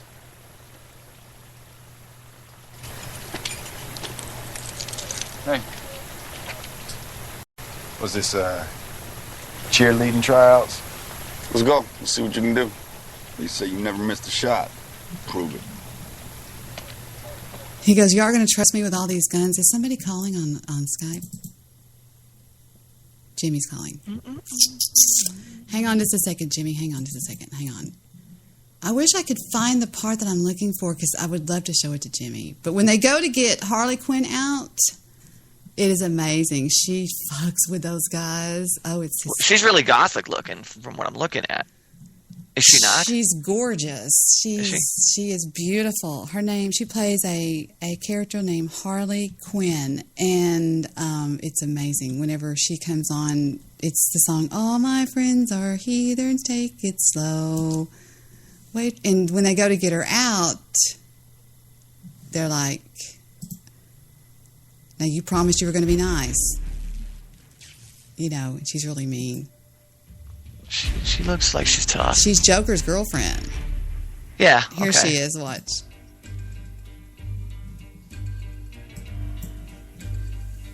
And she ends up kicking their asses. It's really bad, but it's good, but bad.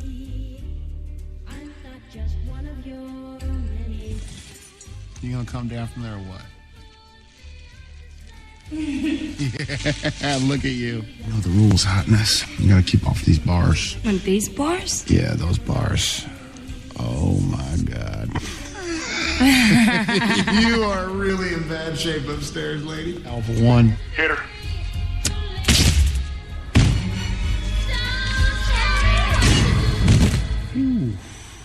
That is just a whole lot of pretty and a whole lot of crazy. You shouldn't have done that. I love that line. I know. It's great. Now watch what happens.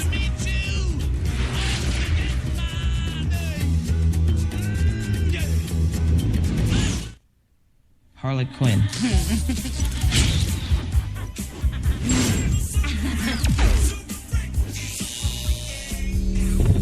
Before she ran off and joined the circus, she was known as Dr. Harleen Quinzel. Dr. Quinzel. You know, I live for these moments with you. What do you got? Got your kitty. So thoughtful. There is something you could do for me, Doctor. Anything. I mean, yeah. Did you know that he got so into this character that he wouldn't come out of character, and he sent everybody on the cast a dead rat? Wow. That's a commitment. Yeah, he was amazing. He looks like Marilyn Manson right there in that one shot you're showing. It's, what's his face? It's... I need a machine gun. He ends up hypnotizing her. She was a psychiatrist sent in to help him, and he ends up hypnotizing her and falling in love with her. Oh, he's the Joker. I get it. Okay. Yeah, the Joker. Yeah. Oh, I'm not going to kill you. I'm just going to hurt you. Really bad. And so he changes her into Harley Quinn, and then he baptizes her, and They became the king and queen of Gotham City. You're a lucky man. Got a bad bitch. Uh-oh. You shouldn't have said that. Harley Quinn.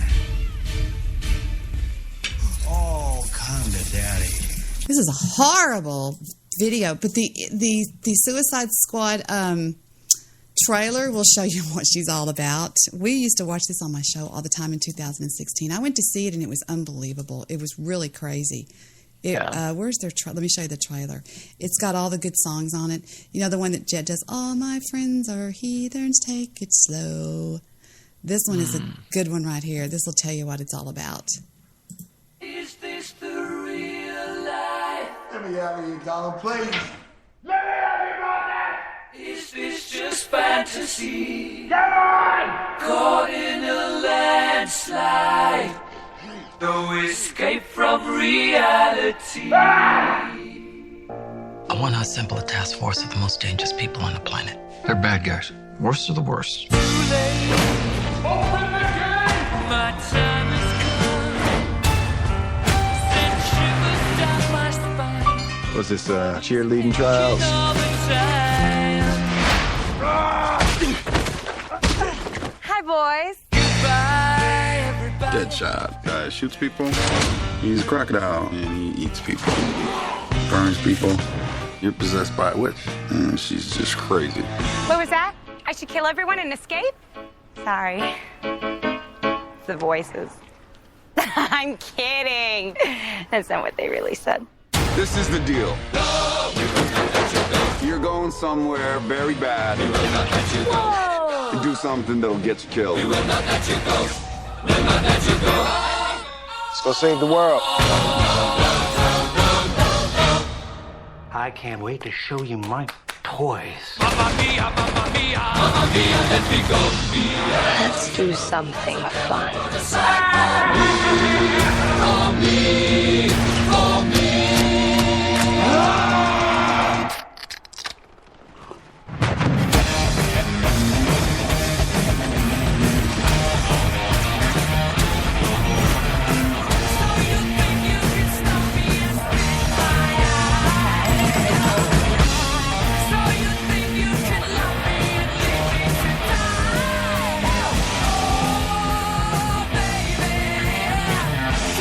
This to me, baby.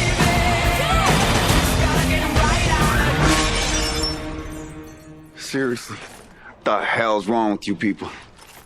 We're bad guys. It's what we do. Nothing really matters to me. And so they assemble a team of the worst to save the United States. Very cool. Did you see the scenes in Chicago there? That was filmed in downtown Chicago. I think most of it was filmed in Chicago. Yeah, I saw the river shot. I saw Lower Wacker Drive. That's pretty cool, man. Here's another one. That's where I heard about it. Watch this one. This is even better. The music was amazing. Gentlemen, ladies, what if Superman had decided to fly down, rip off the roof of the White House, grab the president right out of the Oval Office? Who would have stopped him?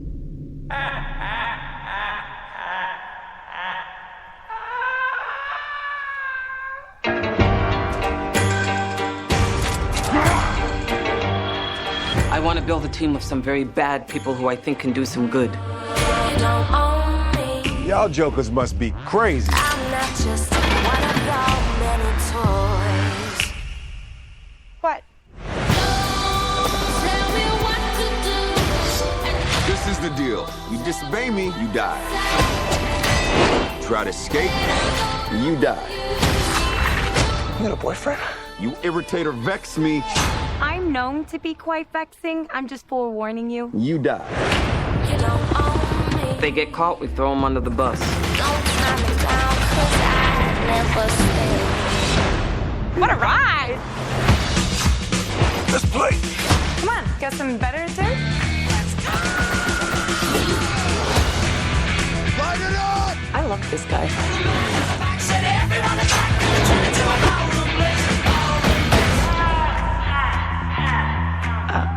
Not good. Don't forget, we're the bad guys. Are you sweet talking me? All of that chit chat's gonna get you hurt. The back is ready to crack as he raises his hands to the sky. And the girl in the corner is Did you see that cameo of Batman? Did you see that cameo of Batman? Yeah, I did. Right.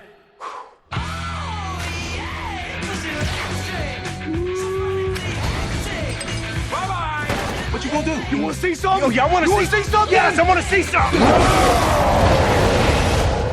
I was just trying to get you there. No hard feelings, right? We good.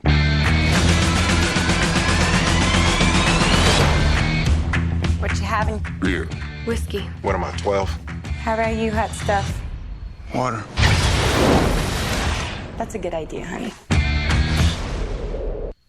I love her. I'm just telling you. I love her. She makes the fucking movie. I mean, Fuck. How do you? If you don't love her, you're a fucking homo. She is badass cool. Yeah, wow. She makes the whole movie. She's one I fell in love with at the movie. She's played by a gorgeous actress. She's crazy beautiful. Like she's got the looks and the style and fun, and you don't know what the fuck's coming next. And she does all these amazing things in the movie. It's just crazy. It's truly amazing. But when they go over them, they go over all of their, what they are and what they do and what they have. And the good guy, the cop, who's actually kind of a bad guy, right? Oh wait, this one's. I mean, there are so many good scenes in this movie. When she gets off the elevator, she goes, "Huh?" And she's just so cute the way she plays this role. She plays it perfect. She's mean, though. You don't cross her. He's just a badass Australian guy, because you know how badass all Australian guys are.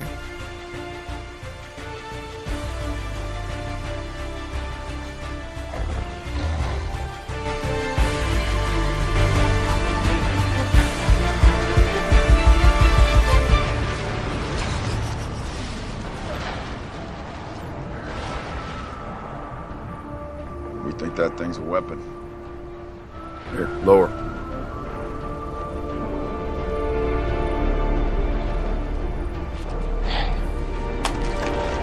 We gotta take out the big one. I left a big-ass demo charge down there in that subway. There's a flooded tunnel. Leads right underneath that building. Seals they can... It's crazy. They get the SEALs involved. I mean, it's amazing. It's really kind of serious in a way because it talks about terrorists, Islamic terrorists that are coming, and you have to see Suicide Squad. You can see it. I may have to see this. Is it on Netflix or no? It is. I could buy it though, right? No, it's on Putlocker. You can watch it on Putlocker, which is I'll show you. I'll give you the link. It's Putlocker. And I always get it better when I put in liar, liar. And I don't know why it goes to my good Putlocker when I put that in there. And it's this one. I think it's this one. No, it's not. Hold on. It's this one. Well, it might be this one. And then you just put in, this is a good one. And you just put in Suicide Squad. And I'll give you the link. Yeah, drop it. I'll copy. And it's totally free. You don't have to sign up or anything. There it is. And it's right there. Now, is this a series? No, for those of you who think I'm stupid, I'm not stupid. It's just I'm not a big movie guy, so. It's just a movie, but it's probably one of the best movies I've seen in a long time. But it will be a series now, right? I don't. Let me make sure this one's going to play. Let me see. It looks kick-ass. Let me see if it starts. There you go. Holy cripe. And you don't for even... nothing. For nothing. But you can see any movie in the whole world on this team. Do me a favor. Copy the URL and drop it in the chat, and I'll copy-paste it. On Spreaker or on Skype? Skype. Well, I'll give it to the guys in Spreaker, too. No? I don't... If you want to do it that way, that's fine. Sure. Of course. Sleep would love Suicide Squad. I wonder if he's in there. Have you ever seen Suicide Squad? You don't own me. Oh, Sleep's calling in? What? Hold on just a second. Oh, I'm sorry. Call me again or something. Call me back. Mm-hmm. That's not Sleep. It's Jimmy Lethal. It's Jimmy Lethal. Jimmy Lethal. 304, I know that number anywhere. Let's see if we can add him to the call here. No, I have to call it. Look, blocked. It's Jimmy. Hold on. Poor Jimmy, poor Jimmy, poor Jimmy. This is you, Jimmy. It's not Sleep. Hold on just a second. It's not hydraulic. Let me see if he's trying to call in. Hold on. You don't own me. I'm not just one of your many toys. No, he's not even on Skype. There's some good music in that movie, too. I can't believe Queen gave up all that fucking material. Let me see if Sleep will pick up. Hold on. I'll ask him if that's him trying to call it. No, he's not there. He's not even on Skype. So it's you, Jimmy. It's not Sleep. Who's socking Sleep to God? What idiot would sock him? I'd be real careful if I were you. Let me see if I can add Jimmy to the call. Hold on, Jimmo. Well, I have to write it down. Damn it. Let me get a pen. Hold on. Because I have to add it. Let's see. I can remember. It's blah, blah, blah. Da, da, da, da. Hold on. Let me think. Okay. Want me to remember the last 4 digits? No, I got it. It's, okay. All right. We'll go add to call. Jimmy. Oh, wait. There you go. Hey, Jimmo. What's up, Jimmy? Hey. Hey. Hey, hold on. Let me pause the computer. I don't want you to get feedback. What's going on? Not much. Why is it showing Mr. Midnight Movie? Did you call him accidentally or no? No, he was on the call earlier. I got to mute the television. He was on the call earlier. Yeah. Who's talking Sleep in the chat room? Is it the Jew? Hey, Steve, do you know what a steak cake is? I do not, man. Steak cake is... Oh, he's suspended on Skype.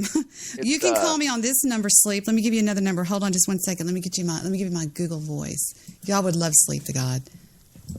I mean, most people would say, how can you be nice to him? Because I'm like Suicide Squad. I think that some of the bad guys are actually some of the good guys, and some of the good guys are actually the bad guys. Do I need to go any further? It's about right, too. It's fucking right. I believe that with all my heart and soul. I know you do. Sleep, call 469-249-2429. Wait a minute, I got to go to call, I got to go to Google Voice. No, it'll let me answer you. Go call 469-249-2429. Let me put that in my chat room. It's 469-249-2429. That's my Google Voice number. Surely you can call on that. If not, I don't know what to tell you. Don't call him Shirley. So what is a steak cake? I'm sorry, Jimmy, you were saying? What is it? Steak cake. You know when you go to jail and you get that sugary square of bread that they give you on that fucking tray. Okay. That's a steak cake. Oh. So why would you ask me if I wanted one? It's just being funny. Joke. I just got okay. All right. Did you really? Yeah.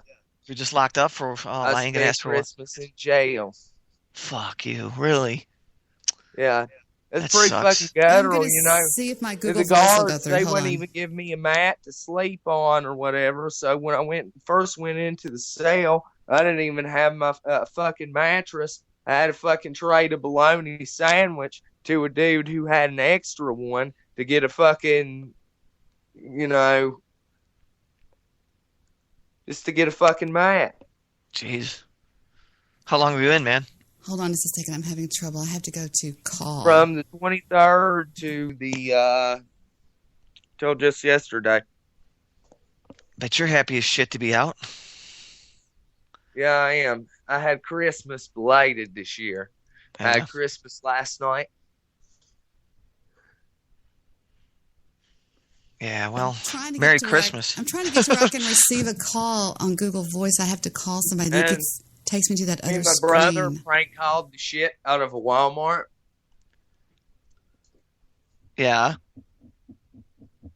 It was pretty funny. I called them up and I told them that I bought some underwear there and that I got crabs from them.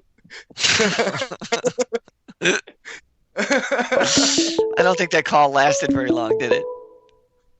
No, I was like, fucking serious. Hang on, guys. God Hang damn on. it. Jimmy, hold on. And- Sleep. Is that you, Sleep? Yeah. Hey, dude. Yeah. What's going on, man? It's so good to hear from you. Did you have a good Christmas, sweetie? Yeah, I just bought myself a $1,600 computer and my house got broke into. Damn it. You know, So I lost like $600 worth of equipment. Did you really? God dang it. I thought it was funny as fuck, though, because everything I have is encrypted with a rat, so whoever turns those computers on is fucked. For y'all, tell them what you do, Sleep, in your spare time. Tell them what you do. I work for the United States Department of Defense doing computer security. I'm a computer forensics analyst. Have I ever spoke to you before? You sound so Yes, you familiar to have. me. You spoke to me under a different alias. Okay. All right. I remember your voice, man. So we don't I use... used to broadcast on Blog Talk Radio. Okay. Yes, he did.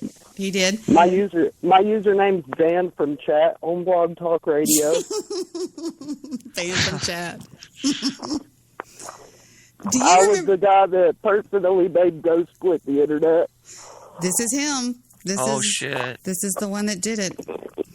Well, now, hey, Sleep, I want to ask you a question. So we don't use the H word then anymore, right? Do we?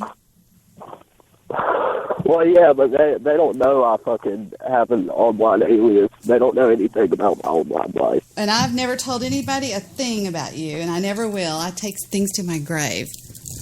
But let's put it this way. Do you remember last year, Steve, on my show when I got DDoSed and I kept getting knocked off the air? Oh, hell yeah. It was Sleep. Repeatedly. It was Sleep. No shit, really? Yes. Yeah, I still have that SoundCloud recording. Weren't we blaming One Angry Jew at that point, Deb? No. You were blaming Pimp Hat. I was blaming Pimp Hat. Pimp Hat, yeah, that's right. That's right.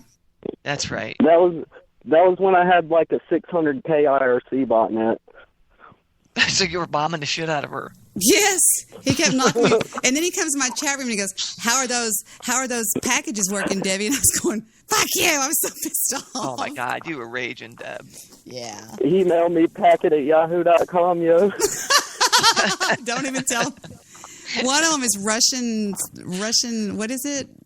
Russian@yahoo.com, hacks@yahoo.com, load@AOL.com, AOL@AOL.com. AOL@AOL.com. Sleep has sometimes been not a good boy, but you know, it's like I said earlier. Some of the bad boys to me are actually the good boys, and some of the good boys that they pretend to be are actually the bad boys. Yeah, you never know. Just don't fuck with people. Just be careful who you're fucking with. You talking to me? It's fucking cold. No, I'm just talking to everybody in general. When you're on the internet, be careful. Don't act like you're a tough guy out here. You know what I'm saying? Like, because you don't know what can happen to your life. I always tell people to be real careful. Sleep, have you ever met Jimmy Lethal? He's on the call with us here. Nope. I'm in Virginia. Really? Yep. So's Jimmy Lethal. I just moved up to the VA. Jimmy just got back from spending Christmas in jail for something he did years ago. Oh, that sucks. Yeah. I spent last Halloween in jail. Not good. Yeah, that shit sucks when they send you in jail on a holiday. Yeah, I know. I was walking in front of all the police, and then the police was like, "Hey, what's your name?" And I was like, I told the dude my name, and then he was like, "Turn around, you're under arrest." And I was like, "What the fuck?" Apparently, I had a warrant out for fucking computer fraud. Shit. They get your fucking ID, and then they haul your ass off. Yep, it's not fun. I spent about 6 months. 6 months? 6 months. And I was in the hole for 2. So you're not a good person. Hey, can y'all keep talking for a second? I'm going to go warm up my lunch I got today, okay? Good, Deb. Dude, the hole sucks. It makes you go insane in that motherfucker. So to get in the hole, man, you must have had to do some reckless shit in there. I told him I hated. I told him I was racist. And you had 2 months in the hole? 2 months? Not consecutive. Yeah. I called a black cop the N-word. Not good. I just heard that. I was walking out and I went, oops, not good. That's fucking awesome, dude. I mean, like that's fucking awesome what you did. But that got you thrown in the hole? I mean, doesn't everybody fucking say that in anger and shit? Thrown in the hole, but yeah, I've got friends that are. I've got family members that are Aryan Brotherhood. I've got fucking family members that are Hell's Angels descendants. Yeah, my son was in the Aryan Nation for a lot of years, man. I've got family that's in it. I'm not in any of that shit because that's not a part of my life anymore. Yeah, my kid went from that to a police officer, so he changed it. Niggers, I have a nigger story from jail. All right, tell us about your story from jail, man. Okay, so there was like this nigger dude, and he was chimping out while he was on the phone and screaming and shit. And then somebody like in my sister, hey, anybody tell that motherfucker he needs to like pipe the fuck down when he's on that goddamn phone or whatever? Because I mean, he's over here fucking screaming. So we all ran to the fucking the balcony of the second floor of the cell block, right? And he fucking started chimping out. And he fucking threw his sandal at this dude. And I thought this guy was going to fuck him up really bad. I thought, either way, he was getting fucked up. And then all of a sudden, the guard popped in there. And he said, what the fuck's going on here? And we said, get him! He's suicidal! And they put him in the pickle suit. The pickle suit. Yeah. I'm learning so much from you two gentlemen. I've seen many things pickled in my life. I've seen pickled eggs. I've seen pickled sausages. That's the first time I've ever seen a pickled nigger. I thought you were going to say a pickled person, but pickle. All right, I got you. Hell no. So Sleep, you had you said 2 months in the hole. That wasn't back to back, was it? That was 2 separate times? No, that was back to back. Oh fuck! You must have been going nuts, man. Yeah, I tried to fucking fight like 3 guards. Yeah, some people lose their mind up in there, man, because all you can do is think all day. I grabbed the first thing I saw and threw my fucking lunch tray at a guard and called him the N-word and told him to go kill himself. And that got you put in there?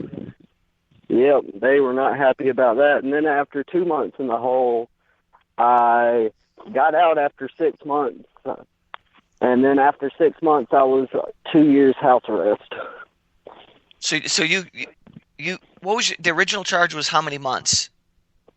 The original charge was a year.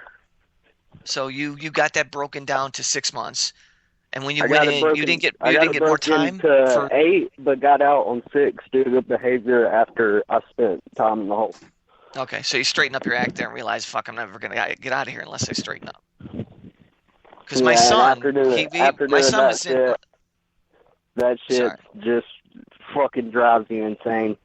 Yeah, my kid went in for 9 months on a gun charge, and then he wound up doing 12 because he fucking wouldn't act right, and he realized he was never going to get out because he kept getting fucking 2 weeks, a month, 2 weeks, a month. Before you know it, it's over a year. He's still in and out 14 months later on a 9-month charge because he can't stop acting like a jackass. So finally he did, and he got out, and now he's fucking made it through the academy, got everything expunged. It's crazy. I got a buddy that's doing fucking 3 years on a suspended driving license charge. Oh, there had to be more than that. He must have had some priors or something. He got caught with Xanaxes. Like, he got caught with 2 Xanaxes, got 2 felonies.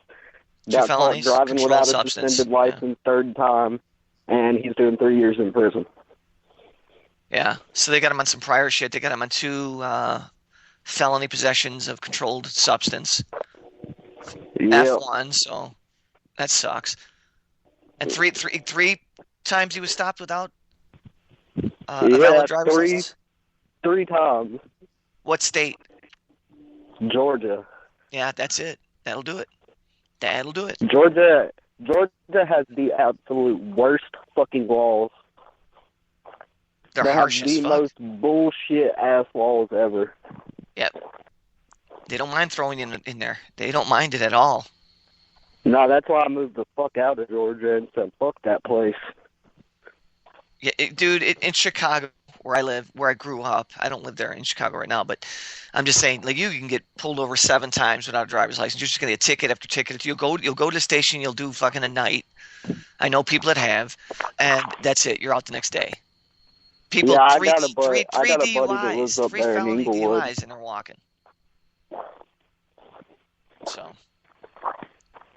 crazy. I know a lot of motherfuckers from that area. Where are you at right now? I'm sorry. Are you walking around outside somewhere asleep? I can hear your footsteps. Yeah, I'm walking outside because it's like 12 o'clock at night and fucking I'm just trying to piss my fucking neighbors off. You're staying somewhere, right? You have somewhere to stay tonight, right? Yeah. Okay. Yeah, I'm chilling at my friend's house. I moved up here with him. Fucking me and him worked the same job, and he's the one who got me the fucking job. So you're working, okay. So you've got some kind of money to help you with sustenance and stuff, right? Tell me what happened with how did you get it? Well, don't tell me how you got the Mac, but what happened to it? What did you think about Macintosh? What? I have it's not a Macintosh anymore. It's basically a Linux computer now. I said, don't tell me how you got it. I had the computer for a day before I turned it into a not friendly device. So you changed the whole program, the whole system? I reverse engineered the programming in it and rewrote the code for everything. So basically, you made an Apple, a regular PC, so you can run Linux. It's running Arch Linux right now. I'm about to uninstall that and fuck with Ubuntu for a little while. Now, can I ask you something, Sleep? Tell me about the Tor network. Oh, fuck. Tor network. Shit. Basically, anything you fucking want or can fucking think of is on Tor. Somebody told me the other day. When accessing the normal internet, like Google and shit, you can only access 10% of the internet. Tor allows you to access 90%. Debbie, what'd you say it was called? Sorry, I'm eating. But for privacy issues and safety reasons, should somebody always be on the Tor network? I wouldn't always be on the Tor network, but I would tunnel my IP through Tor. Right. Because I had a guy the other night tell me to stay behind a VPN constantly. So I'm just asking. I don't use a VPN. I use virtual private servers. I'm looking at it right now. But when I was on the Tor network the other night, my IP address was like somewhere crazy or something. It was weird. Yeah, every 3 seconds, your DNS updates while you're on Tor and changes your IP. Oh fuck. Mm-hmm. That's what it does. Because that just gives you privacy, right? Mm-hmm. It's for privacy because Tor does not leak logs. Nice. It doesn't eat frogs. What'd you say? It doesn't leak logs. The same with the XMPP. Sleep calls. He talks over my head. It's like it doesn't leave you any history. It's not gonna leave cookies. What is the dumbest thing somebody can do on the internet as far as safety from hackers and whatever goes? What is the dumbest thing they can do? Use the same password every fucking where. That makes sense. Oops. Sign up all your accounts according to where you live. That's a good way. So yeah, if you use, you should. I heard that you should change your password once a month. I usually change mine about every 3 months, and I always make mine really fucking retarded. So, and it has nothing to do with you. So if anybody thought of you, they would never be able to make a correlation. Like it doesn't remind them of you at all, right? No, if somebody were to try to brute force my password that I use, they would never be able to brute force my password. Now, how do you guess a password? Is there an actual thing that keeps on just going, just blah blah blah blah blah, like you see on like generator? Yeah, is there one of those? When you're brute forcing, you can run a Python script and you can code it in Bash and make it to where you load a username into it and then load like 1 million common passwords, and you can make it scan through each and every common password until you crack into the account. Wow. That's fucking scary. Do you know a guy came on my show the other night that says he's met you before. His name was Rusty, the Jimmy Rustler or something? Possibly. Yeah, he said he's met you. A lot of people know me, but I don't know a lot of people. A lot of people know me. But I don't know a lot of people.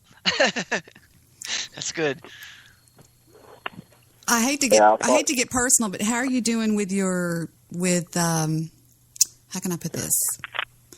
Drugs, I guess we'll just be honest here. How are you doing? Clean and sober except weed. Well, weed doesn't count. Good for you. Weed doesn't count, brother. Weed does not count. Good for you. Congratulations. I'm happy for you. That's great. I'm now like 3.5 months sober. Congratulations, man. That's huge. Good for you. One day at a time. I'm a year and 6 months from drinking alcohol. Man, I bet you feel a hell of a lot better and remember a hell of a lot more, don't you? Oh yeah, I was a goddamn alcoholic when I was younger. Fucking have a couple of DUI charges. I'm a recovering alcoholic. I'm recovering from yesterday. Fucking Jimmy. I knew Jimmy was saying some shit right there. I knew it was coming. Yeah, fucking I don't touch beer or fucking liquor or anything alcoholic anymore. So obviously, man, that's fucking fantastic because it's easy to say, it's harder to fucking do, obviously, right? Oh yeah, and I'm around a lot of people. Like my entire fucking mom's side of the family is alcoholics. My dad's side of the family is a bunch of rich fucking pricks. So I'm in between fucking stupid rednecks or fucking dick rich people. Yeah. Kind of damned if you do, right? You just got to fucking go your own way, man. The holidays are about family. And baby Jesus. Yeah. all my fucking family's from fucking the southern states. I moved the fuck up north to get away from bullshit. Did you have trouble growing up with your parents maybe not getting along or something, or? Yeah, fucking my parents split up when I was like 8. My fucking dad passed when I was 13. Yeah. My grandma that I lived with passed when I was 16, and my other grandma passed on my birthday this year. Yeah, I know. I remember. I mean, I don't remember. I remember you telling me about that. Not good. But man, but I tell you what, she's proud now. She's proud of you, dude, that you beat that shit. And that you're going to be around. You know what I mean? Yeah, I quit doing everything. I did fucking halfway house. I did fucking rehab, detox. None of that shit worked. I just quit. I was like, fuck it. So would you say weed was a big help? Because at least you had something to kind of cut the edge. Yeah, weed's the only thing that I still do. Fucking, if I didn't have weed, I'd fucking probably end up snapping and shooting somebody. That's what my son said when he quit. He said, if it wasn't for weed, Dad, he said, I would kill somebody. Period. I would just kill him. He said, I'd lose my mind. Because he had to quit everything. It didn't help that I fucking drove a bike around everywhere either. Fucking, you got dick drivers that'll fucking cut you off and run you over. Somebody just got home.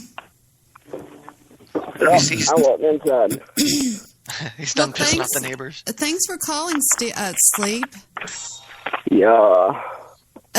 One more thing I was going to ask you. What was it? Would you want to tell anybody what the biggest thing you ever did? No?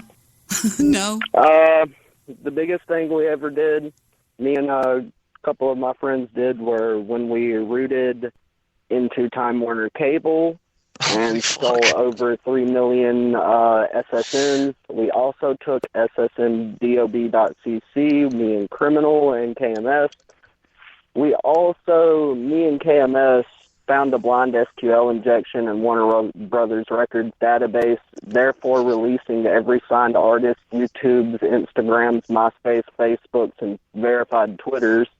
And by doing so, we released all the info, and about 600 famous people got hacked within the time span of about 3 days. Dude, hold on. All right. If you have the capability of doing that, how come you're not a fucking millionaire? God, that's crazy. I do computer security now. I got my fucking master's degree in computer forensics. No shit. Apparently you know what you're doing if you can get into those servers. Those servers are fucking... it's like getting into Fort Knox. Yeah, it's easy as fuck once you know what you're doing. Anything can be hacked with a Linux-based terminal. Yeah, but you still have to... getting that knowledge is... It's fucking forever. It's just mapping out all the keys and fucking finding how the server works, finding what it sends and receives to the server, and then infiltrating that fucking little ping in the middle, and you fucking just fuck them right in the ass, and you fucking take all their shit. Any regrets? Not at all. Okay. I ask people that because a lot of people, sometimes they'll be like, I do regret this one thing, but you have none, huh? None at all. It was a learning experience. If I wouldn't have done it, I wouldn't be where I'm at today. There you go. Well, you took something from it. That's cool. You seem like a nice guy. I mean, I want to ask you a question, Sleep. Was it Russian hackers that hacked the DNC, the Democratic National Convention? No, it wasn't. It was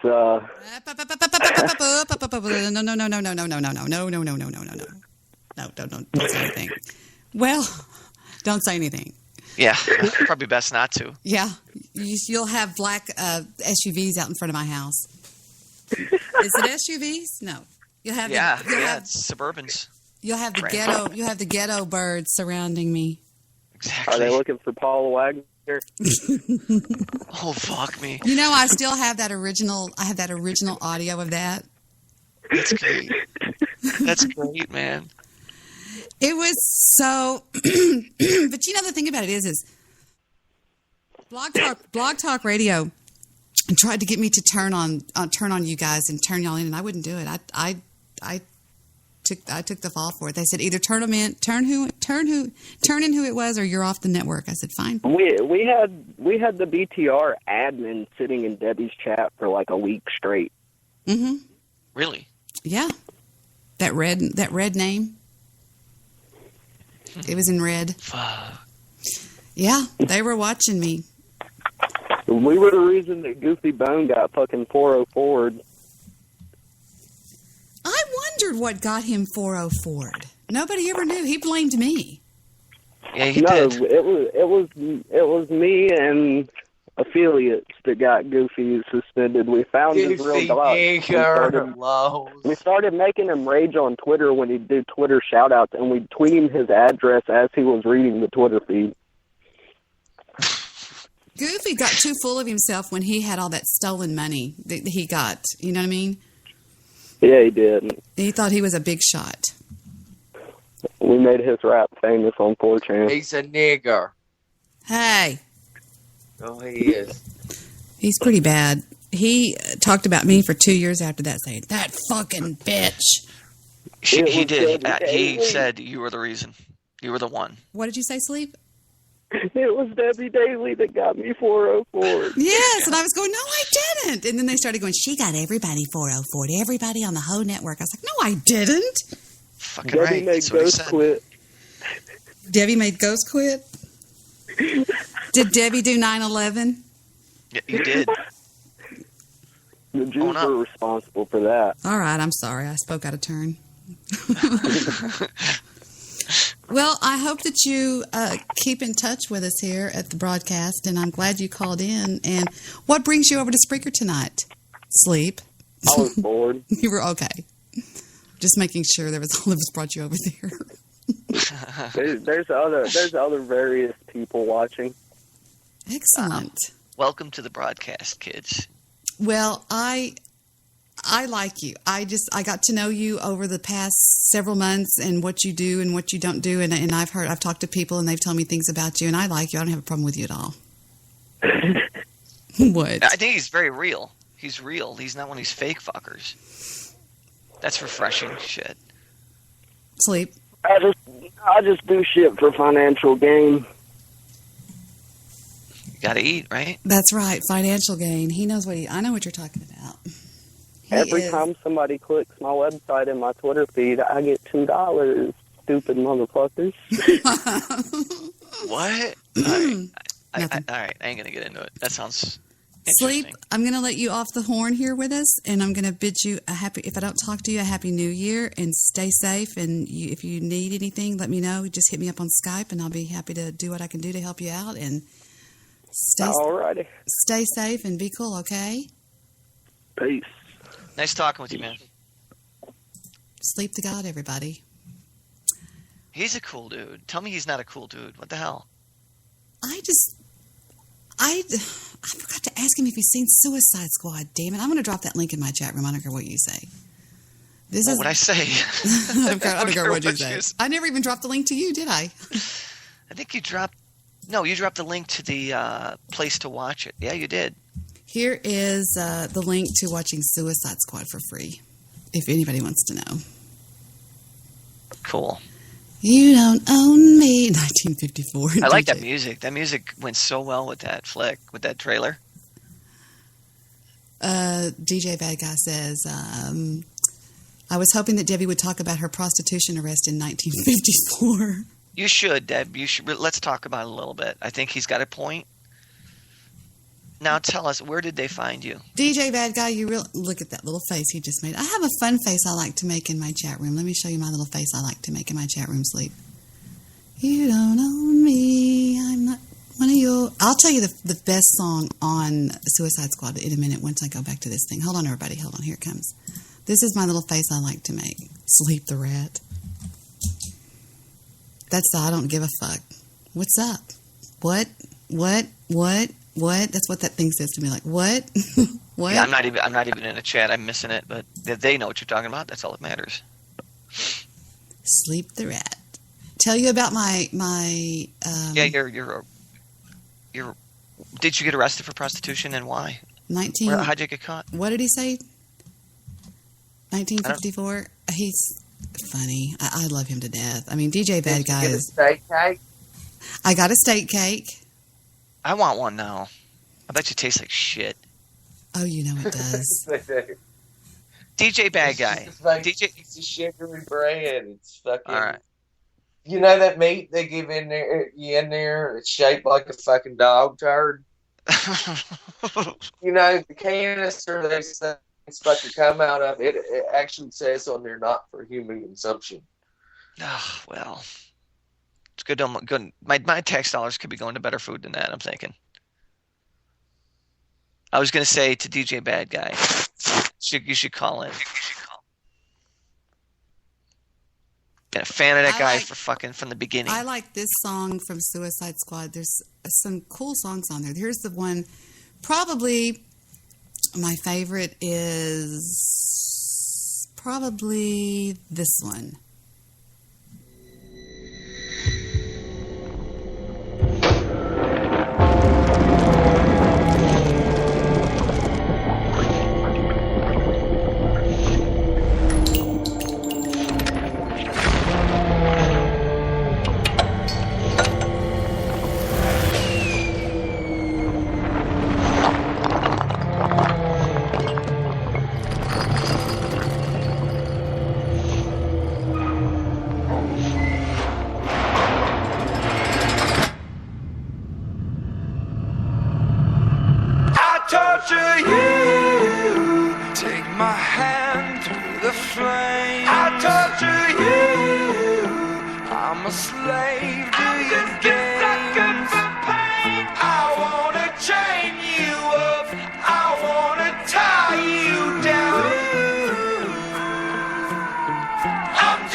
Tatted on me from my neck to my ankles. The pressure from the man got us all in rebellion. We gon' go to war, yeah, without failure. Do it for the fam, dog. 10 toes down, dog. Love and the loyalty, that's what we stand for. Alienated by society. All this pressure give me anxiety. Walk slow through the fire. Like who gon' try us? Feeling the world go against us.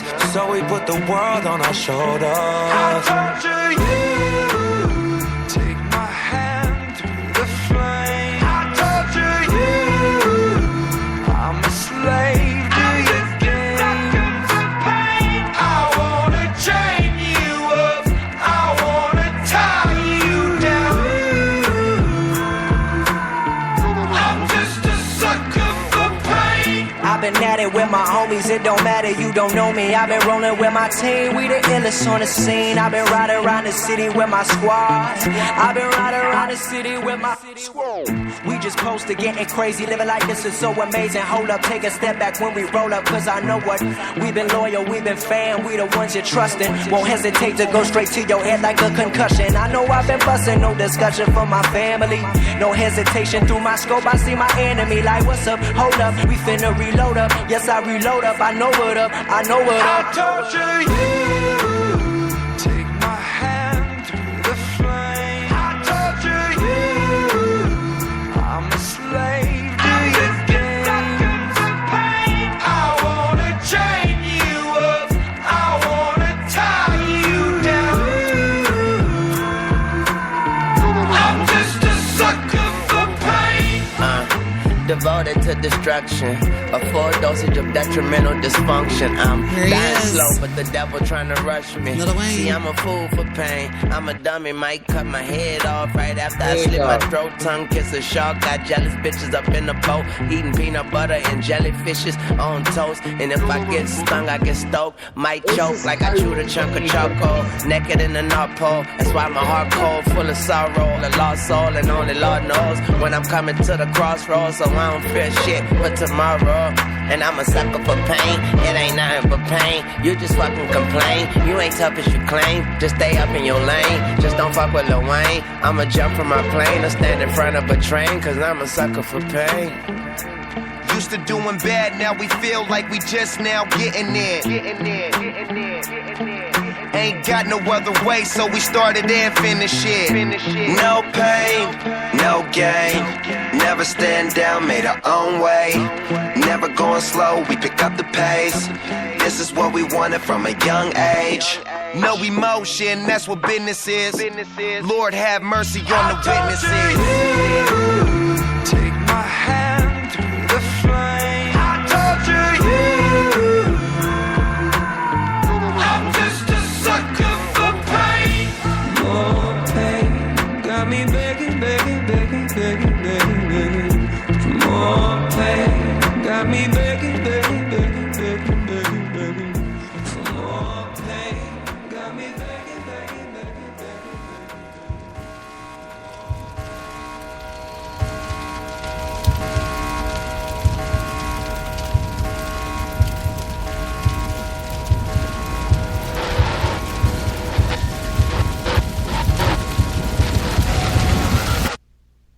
There you go.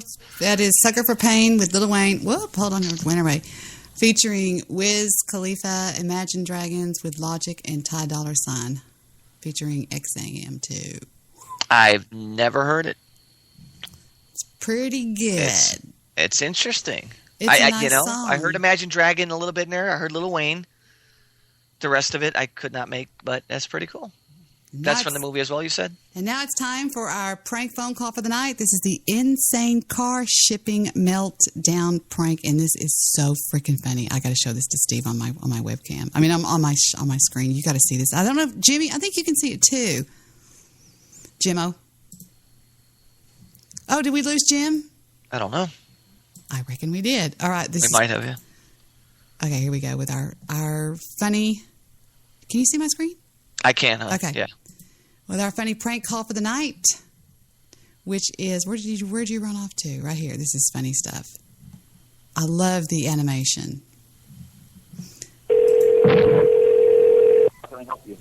Hello. Yeah, I said, listen, I'm in a bathroom. I'll call you. I'm in a convention center. I'll call you back in a moment. Okay, I'm on my work number. Not gonna. Hello. How can you be calling me if when I call you it says your number's not in service? Is this a scam? No, I'm using the current card. That's why, Like I don't have too much, to sell. Yeah, I get suspicious whenever I have that. It sounds like a telemarketer. Yeah, no, but I don't want to sell you anything. I actually want your services. I'm calling about the car shipment. Oh, okay. What kind of car is it that you have? It's a Honda Civic. It's my car that I've had. It has a very sentiment. What's the zip code? Pickup zip code. So I was wondering how it works. I was thinking I could drive it a little bit if you think that it's gonna. What's the pickup zip code?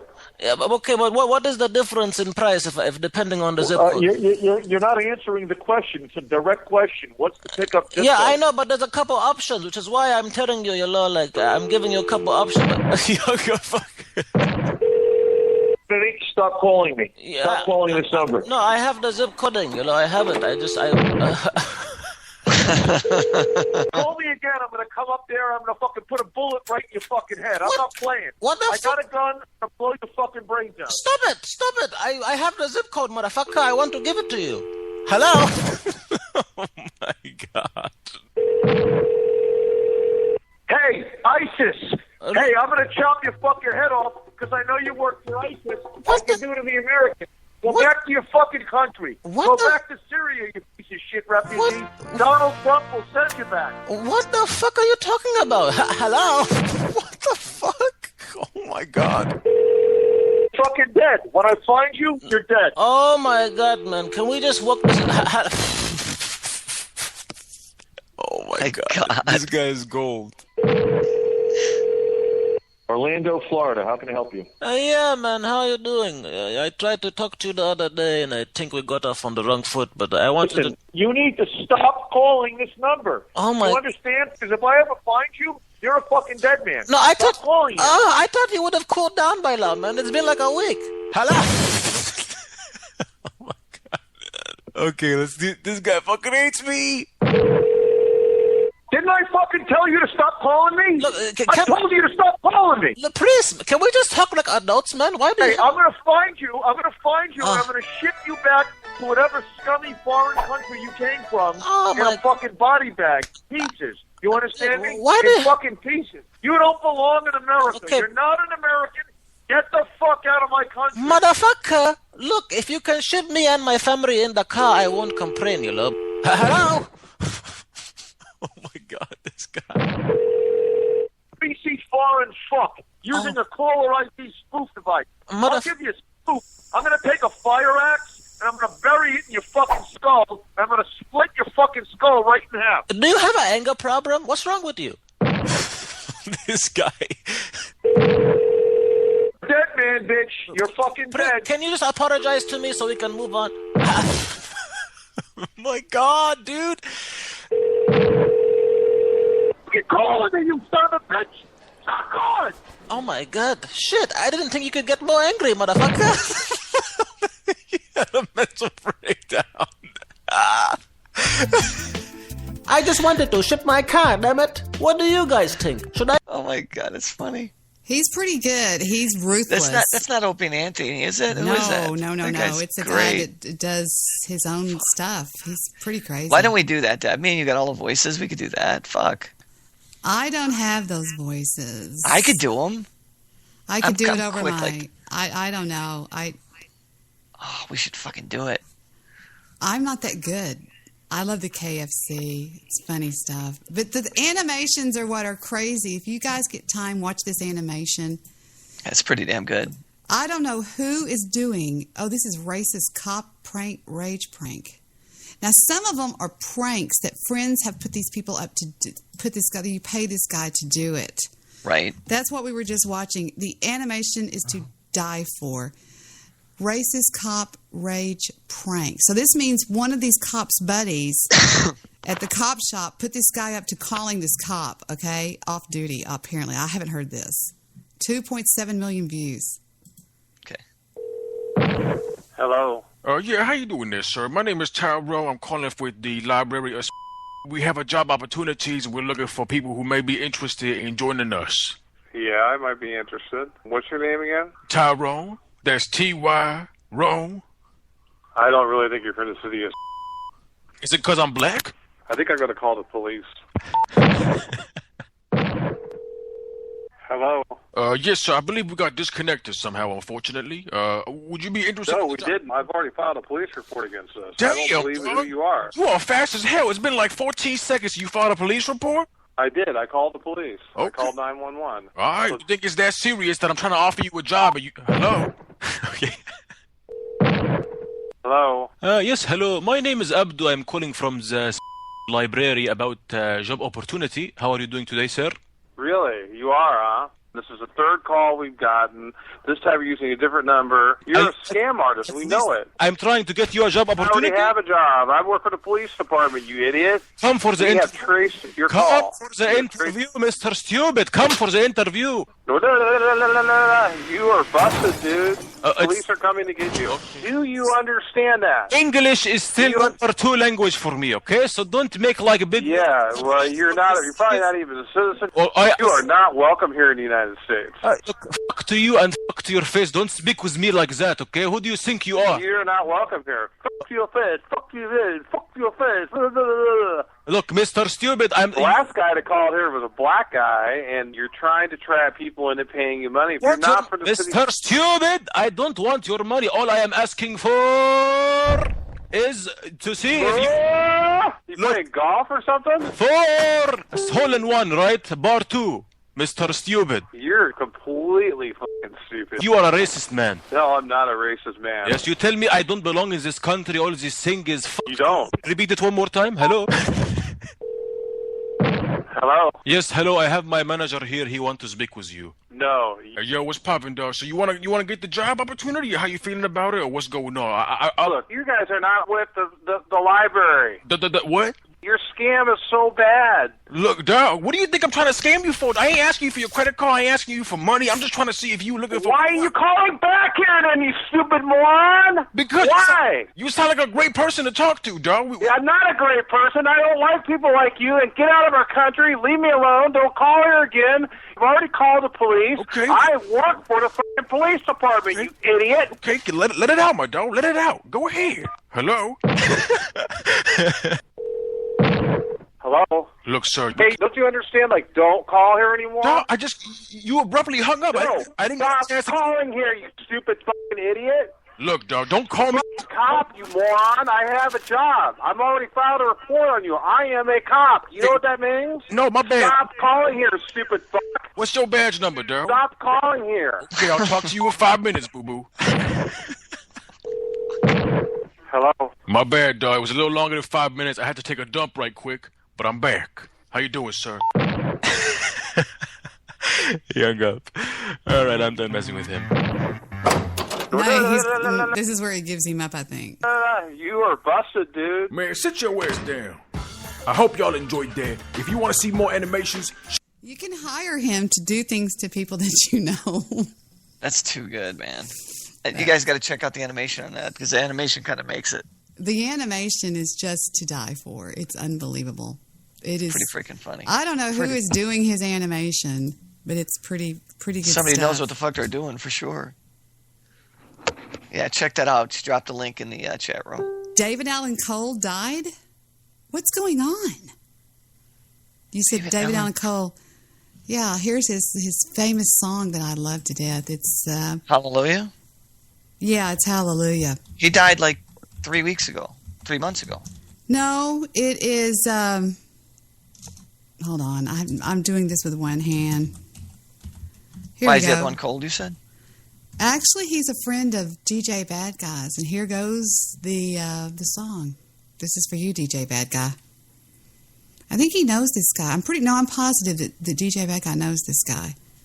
Well, it was all that I could do to keep from crying. Sometimes it seems so useless to remain,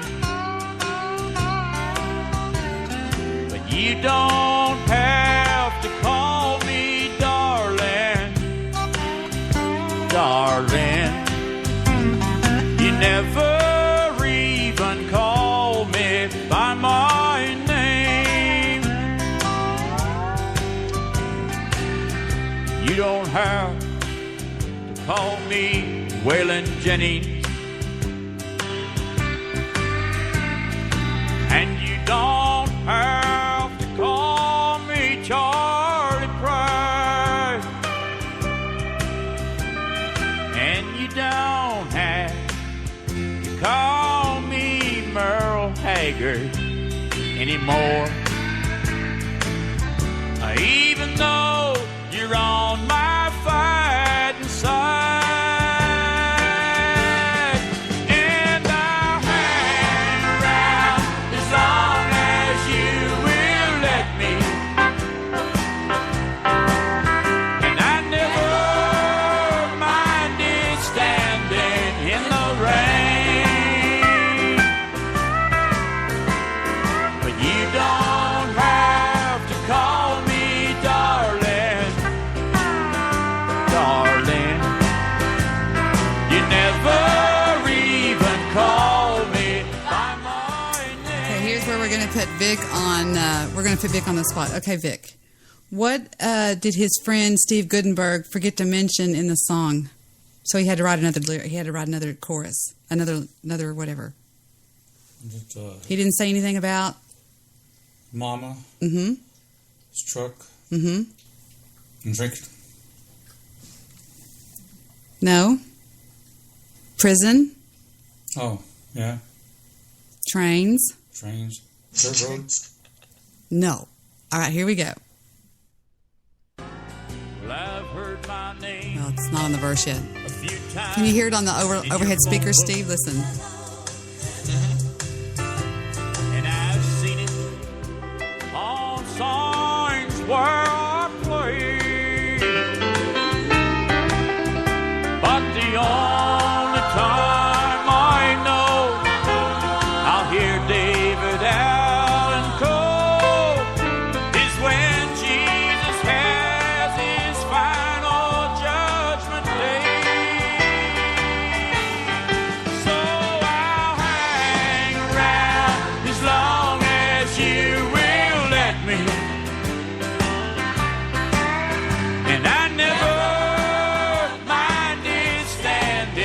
in the rain. But you don't have to call me darling, darling. You never even call me by my name. Well, a friend of mine named Steve Goodman wrote that song, and he told me it was the perfect country and western song. I wrote him back a letter and I told him it was not the perfect country and western song because he hadn't said anything at all about mama or trains or trucks or prison or getting drunk. Well, he sat down and wrote another verse to the song and he sent it to me, and after reading it I realized that my friend had written the perfect country and western song, and I felt obliged to include it on this album. The last verse goes like this here. Well, I was drunk the day my mom got out of prison, and I went to pick her up in the rain. But before I could get to the station in the pickup truck, she got run over by a damned old train. And I'll hang around as long as you will let me. And I never minded standing in the rain. Oh, you don't have to call me darling, darling. You never even call me. Well, I wonder why you don't call me. Why don't you ever call me by my name? One of Texas's biggest theme songs. I remember that song. That was a good tune. That song was all over the radio. Well, it was all over a lot of bars I went to. Go boot scooting to that one. That's right, Victor and I. Did you go boot scooting boogieing? The last part of that when it says, she got run over by, everybody just screams. Goddamn train. That reminds me of Goddamn old old train. Yeah, it does. I That's miss an old old Rooter Rooter. song right there. I do too. I actually had him on the show that I played the best of last night. I just ran into him. Yeah. Did he back out quietly? He backed up quiet. He was loaded. And I told him, he said, you're going to be mad at me because I'm drunk. I said, I'm not mad at you because you're drunk. I don't judge people by what they do. I judge people by who they are. What you do doesn't matter to me. What matters to me is the kind of person that you are. Now, a lot of people would say, well, the kind of person that I am makes me do what I do. No, that's not right. That's not the way I see it. Anyway, I see people by, it's just like that line, that famous line that says, those are just things you've done. That's not who you are. Yeah. You know, things that you've done are just things that you've done. I mean, I've done stuff before, but that's not who I am. I mean, Everybody's redeemable. Almost everybody. Yeah, well, you know, I don't know about that. My dad taught me, Deborah, you're not here to rehabilitate anybody. I'm not. I'm just here to be what I am and who I am, and if people, you know, whatever, they whatever. You know what I'm saying? Yeah, well, it gets old to try to train people. Do what, They're Rick? old enough, they should know better. Hold on just a second. Say it one more time, baby. Jesus hung around with the prostitute? So did I. Well, I'm saying, that's what I'm saying. Wasn't one of my best friends an actual Dallas call girl? Yeah. Yeah, she was. Really? Oh, yeah, she was actually on call. She'd answer the call all the time. I'd go, let me answer the next one. She'd go, all right, here you go. And she'd go, hi. She would go, I'm 5'7", dark hair, athletic, and excuse me. And then she'd go, well, I got to go. And I'd go, you're going to go? Yeah, I got to go. Damn. And I had a friend of mine come over, and they said, is she here? And they said, yeah, because she was there all the time with me. And he said, I'm not coming in the house. I won't be in the same house as her. Just a religious person? No, not really. And I won't never say who it was because y'all know them. But I just don't judge people like that. I have some friends in low places, Steve.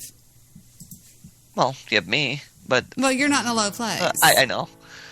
I have some good friends, and they're usually better than the I ones love that are in the our high friends. places. Yeah. Blame it all on my roots. I showed up in boots and ruined your blind tie affair. The last one to know, the last one to show, I was the last one you thought you'd see there.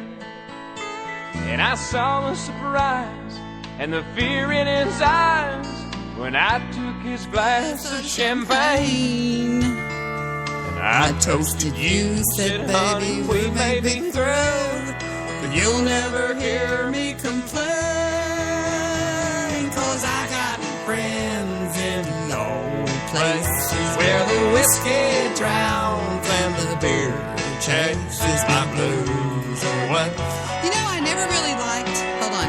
I'll be okay. I never really liked Garth Brooks. I thought he was good, but I didn't think he was. I don't know what I'm trying to say. I think he was kind of a sellout. I'm not a sellout. I don't think so. I thought when he did Thunder Rolls, that he brought rock and roll chords, progressive power chords into a country music song, which was phenomenal for me. And then he did a song, The Dance, which I think will go down as probably one of the best songs I've ever heard, in my opinion. Certainly it's my opinion if I think it, but yeah. The Dance, what a beautiful tune. Thunder Rolls, epic power chords in there. That country music was lacking that. They were afraid to use power chords. Yeah. So I have a lot of respect for him. You want me to play the Jew's favorite country and western song? Oh, yeah, absolutely. Here we go. It's for you, Jew.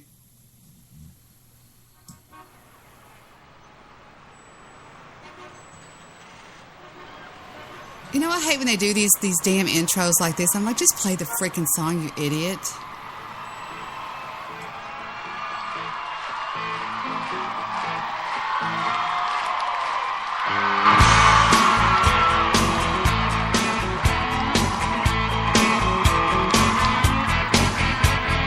You can tell the world you never was my girl. You can burn my clothes when I'm gone. Oh, you can tell your friends just what a fool I've been and laugh and joke about me on the phone. You can tell my arms go back into the phone. This song makes me want to throw up. Don't tell my heart, my achy break. Ugh, look at that mullet. Remember we did a list of the worst songs of all time, and this was always in the top 10? Oh, my God. Don't break my heart, my achy... No. Remember Sonny said play Swingin'? He said that was the worst. Oh, yeah. Oh, that's a great song, actually. That's an old fucking song. Swingin' that's not one of the worst songs. Actually, that was a cool ass Swinging? song. Yeah, it was fucking funny. Oh, my God, I think it's horrible. Just swinging.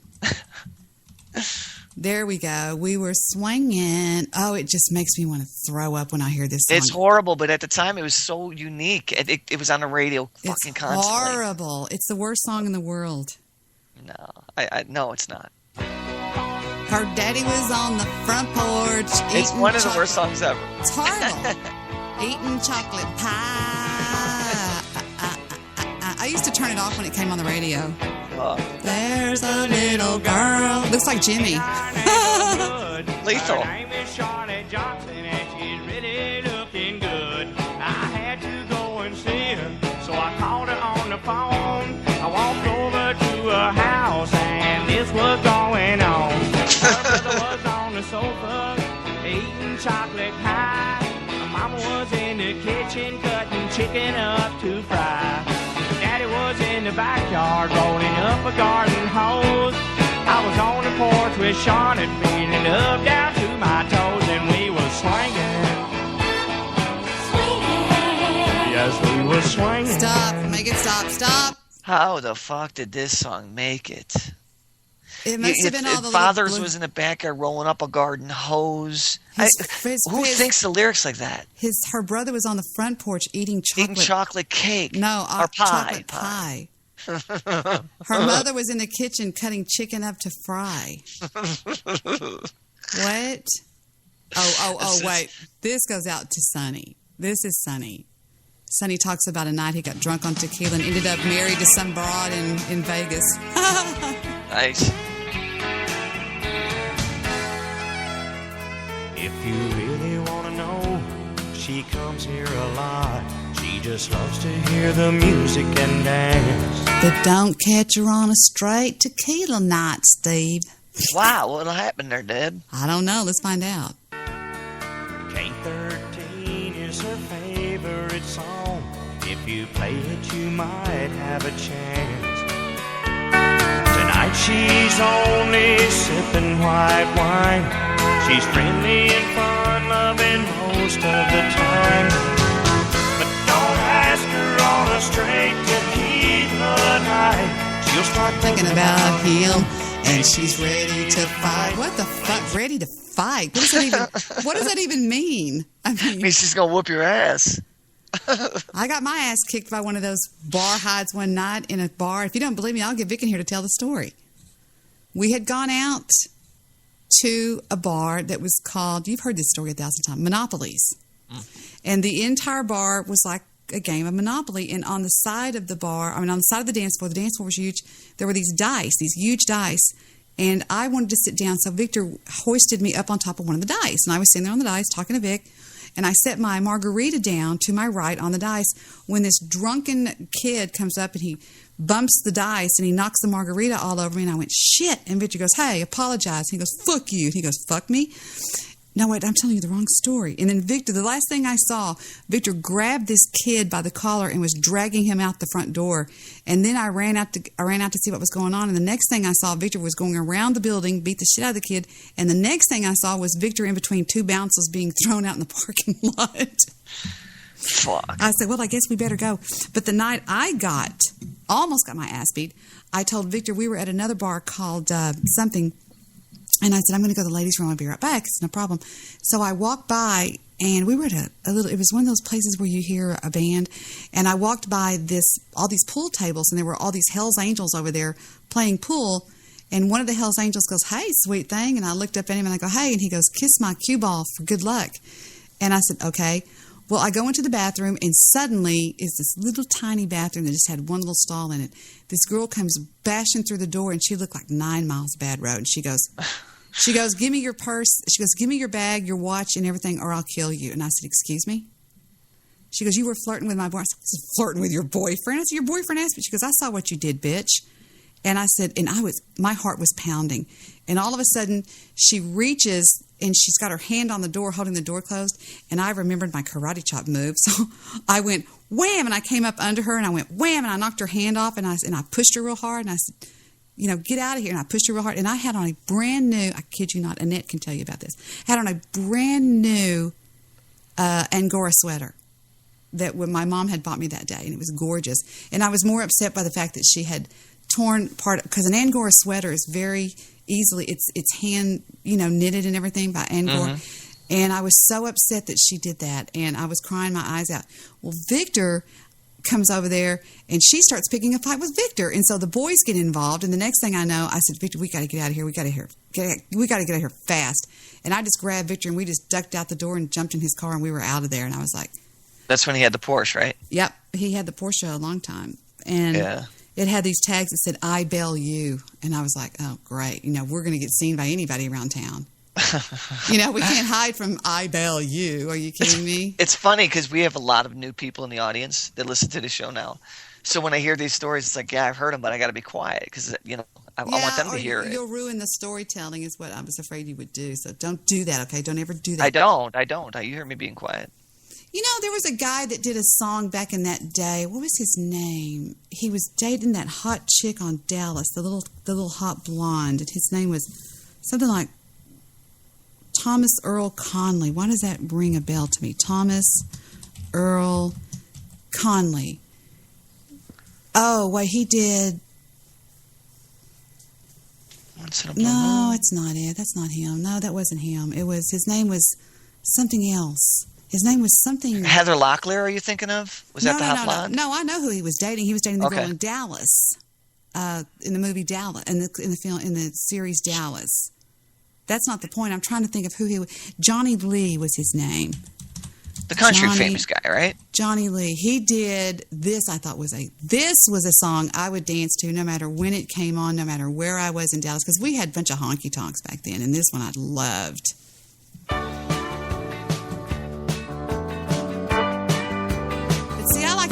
fast dance. I like to do what they call 4/4 time, when you do it faster than just the two-step. Right.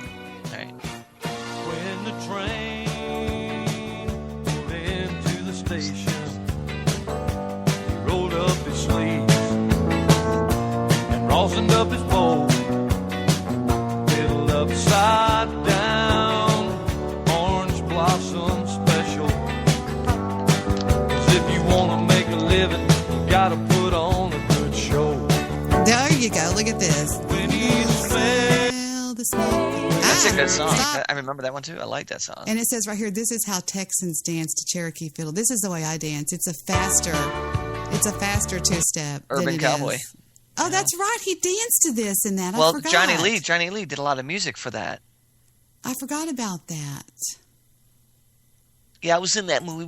I had to learn how to do country dancing instead of just doing Saturday Night Fever type dancing. Go ahead, Debbie. It wasn't easy. People think it's so easy to wear a hat and dance. It's not, because the hat's heavy. What?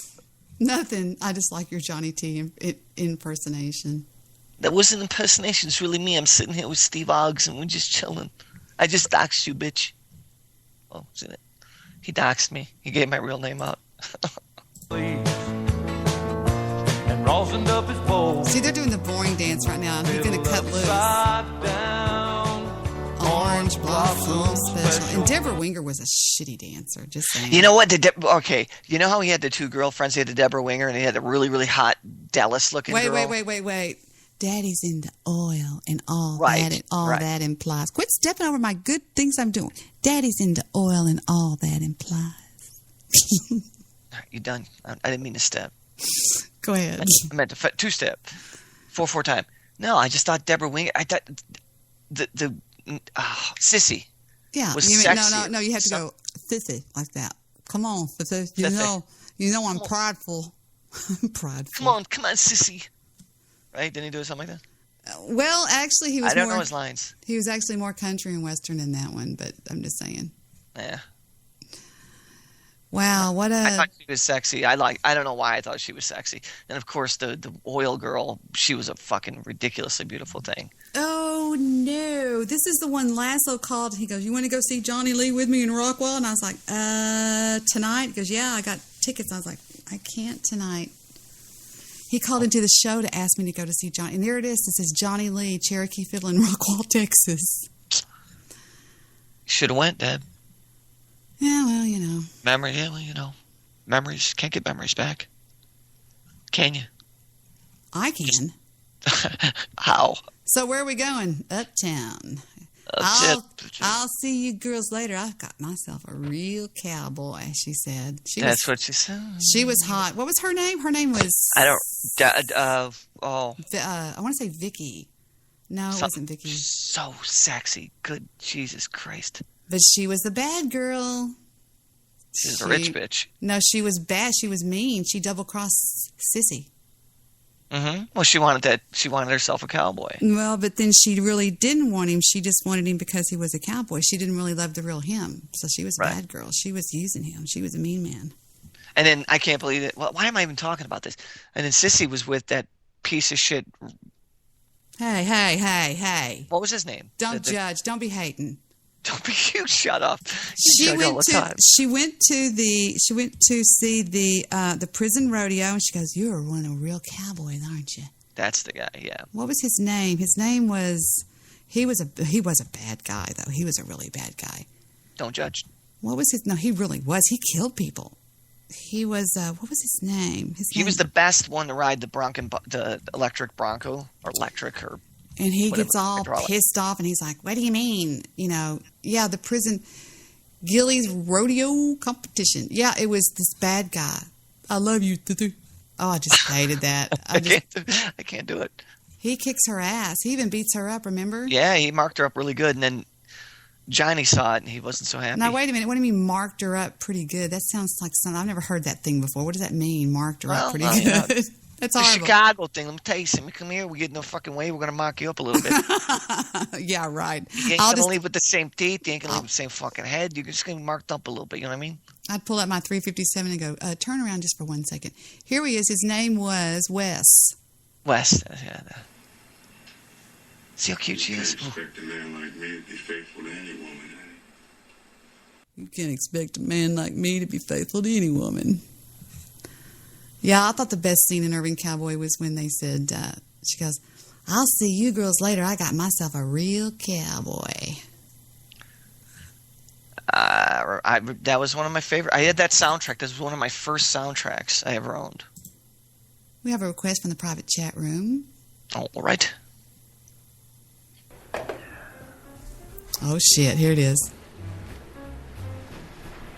Excuse me. Are you a real cowboy? Well, I spent my whole life on a ranch, mending fences and herding cows and breaking horses, so, well, yeah, I guess I am a real cowboy.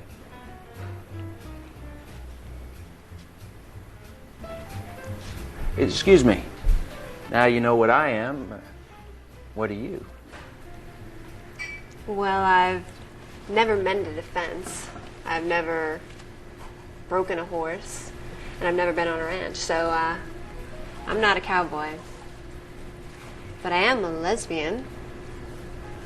I love kissing women's soft lips and running my hand over the curve of their breasts and their hard nipple.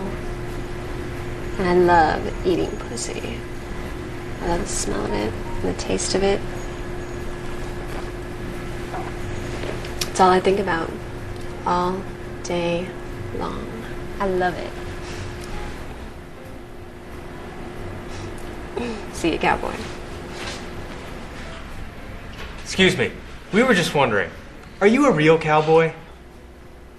Well, Sonny, I thought I was. I just found out I'm a lesbian. I was That's hoping great. hoping you didn't say something over that punchline there. Believe me, I'm getting better. Oh, we played that before, and I know who had to send that. Don't say that. I said I what the fuck did I say? I said I may know. All right, I'm off this rodeo. I gotta get some sleep a little bit anyway. Yeah, you're gonna bail on me. That's okay. Go ahead. I'll let you go. I'm Well, so we glad don't- you called in tonight. This has been fun. Oh, I love you like a sin. What does that even mean? Love you like sin? Because sin is very easy to love. No, I don't think so.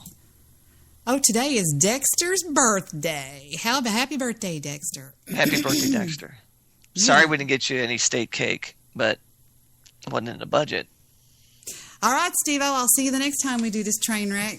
Sounds good, dear. Have a good night, okay? Love you. Later, everyone. Love you. Love you too. Love you too. Bye. Steve Rush, everybody, on the Debi Daly train wreck, and now I'm all by my widow lonesome little self.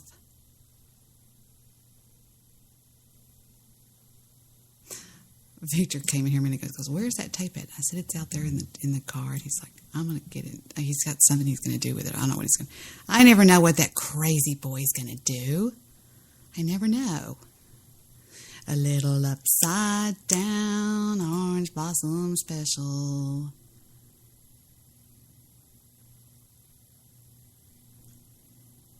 The Huber experience. Y'all, those guys are not bad. He's not bad at all. I like this guy. The guy named John, is it John Huber? He's not bad at all. He's a pretty good guy. Yeah, so let me see what I can do here for the last couple of minutes that I'm on the air. I can't believe I'm going to get off the air this early because I don't know what I'm going to do after that.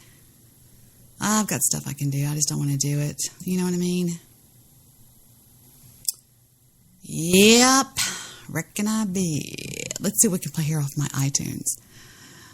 This is funny. I played it 1,000 times, but it still makes me laugh every time. This is one of Ghost's most notorious trolls. Her name was Trisha. Take a listen. It's funny. I played it plenty of times. Anyway, we're supposed to be talking about Christmas parties out here. Anybody want to talk about a goddamn Christmas party? We got Note Party. You're on the air. Hello, Ghost. Ah, Jesus Christ. Here we go with this trans-testicle for... Well, what the hell do you want? I love parties, especially note parties. Note party? What the hell's a note party? It's where you take notes in a party. Are you serious? That's that simple? It's that stupid? It's not stupid, it's fun. Just like watching My Little Pony Friendship is Magic. Oh, man, you know, you're starting to crackle a little bit into that trans-testicle voice. Are you sure that testosterone ain't coming back into your system there? No, I've just been talking all day, that's all. Are you sure? It sounds like that manly testosterone starting to come back in there. You sure you're not taking enough? But maybe you need to up the dosage on the feminine pills. Did I stutter, Hambone? Shut up your ass, you trans-testicle! Don't dare call me a ham-bone! You're a trans-testicle, for Christ's sake! You're calling me a freaking ham-bone!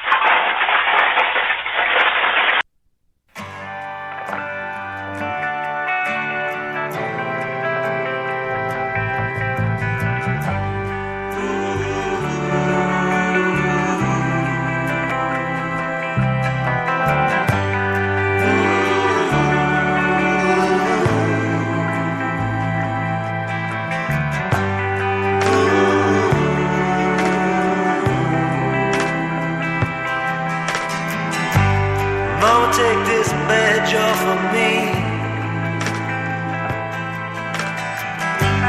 I can't use it anymore. It's getting dark, too dark to see. I feel I'm knocking on heaven's door. Knock, knock, knocking on heaven's door. Knock, knock, knocking on heaven's door. Knock, knock, knocking on heaven's door. Knock, knock, knocking on heaven's door. Mama put my guns in the ground. I can't shoot them anymore. That long black cloud is coming down. I feel I'm knocking on heaven's door. Knock, knock, knocking on heaven's door. Knock, knock, knocking on heaven's door. Knock, knock, knocking on heaven's door. Knock, knock, knocking on heaven's door.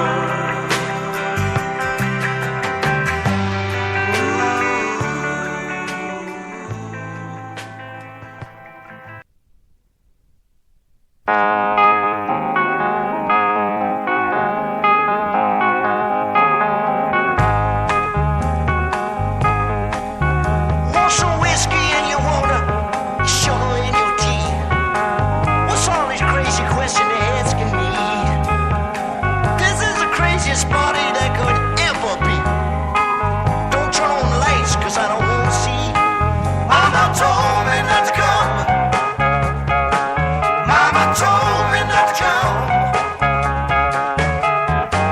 That ain't the way to have fun, no.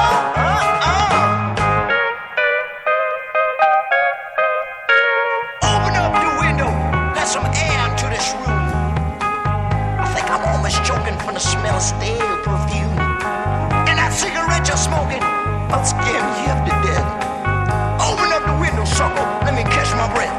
Mama told me not to come. Mama told me not to come.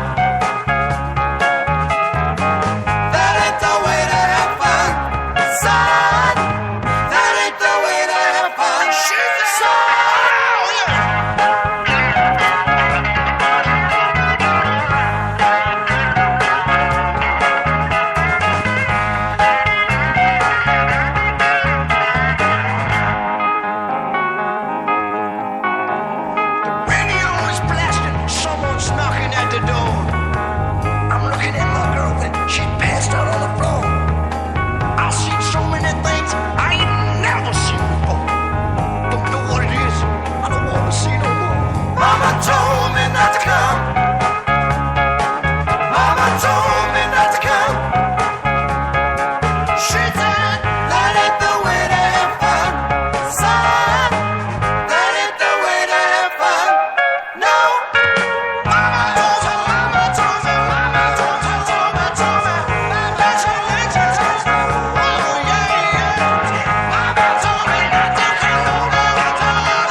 See, I firmly believe, after Bill Clinton, that Bill Clinton alone is reason enough not to elect anyone from Arkansas president for 100 years.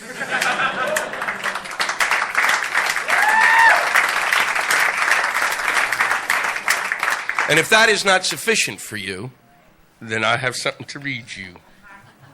This is from the Arkansas Democrat-Gazette. I'm kind of surprised that Arkansas has a newspaper. I am. I'm shocked, because since they didn't know that, that oral sex was adultery, I thought maybe they'd get in their news while sitting around the cracker fuck barrel.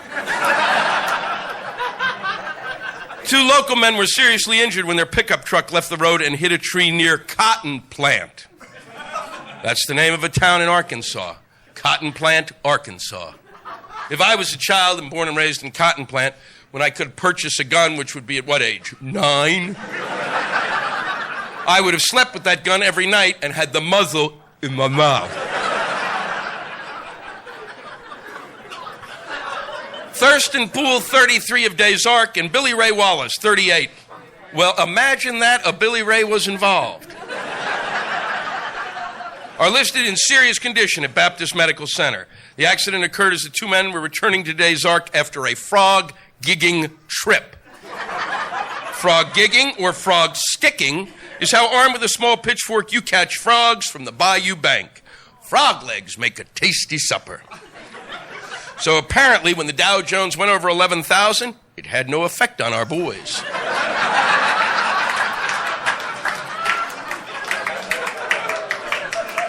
On an overcast Sunday night, Poole's pickup truck headlights malfunctioned. The 2 men concluded that the headlight fuse on the older model truck had burnt out. And as a replacement fuse was not available, Wallace noticed that the .22 caliber bullet from his pistol, which I guess he was carrying, because in case you can't stick the frog, you like to blow the little fucker's head off. He noticed that it fit perfectly into the fuse box next to the steering wheel column. Some of you, I can sense, can see what's going to unfold. Upon inserting the bullet, the headlights again began to operate, and the 2 men proceeded eastward toward the White River Bridge. After 20 miles and just before crossing the river, the bullet apparently overheated. Discharged and struck Poole in the right testicle.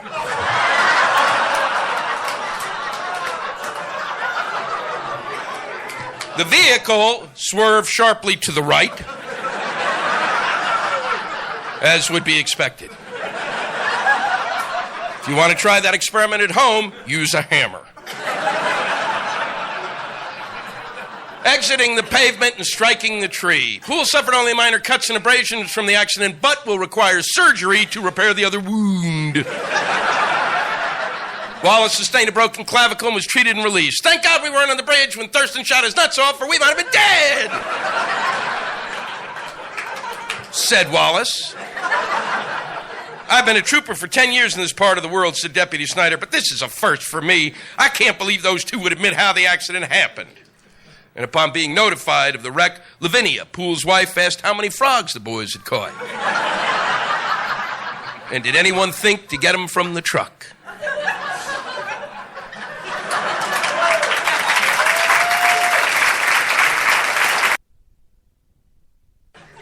I got thrown out of a bar in New York City. Now, when I say I got thrown out of a bar, I don't mean somebody asked me to leave and we walked to the door together and I said, bye, everybody, I gotta go. 6 bouncers hurled me out of a nightclub like I was a frisbee. Those big old bouncers that go home every night, watch Roadhouse and beat off, you know what I'm talking about? Patrick Swayze's hitting another guy. For wearing a hat. I walk into a bar with a hat on, this guy real pissy goes, take off the hat! I'm like, what's the deal? He goes, I'll tell you what the deal is. Faggots in this area wear hats, we're trying to keep them out of our club. I'm like, oh, really? The only way we can tell down in Texas is if they have their hair cut like yours.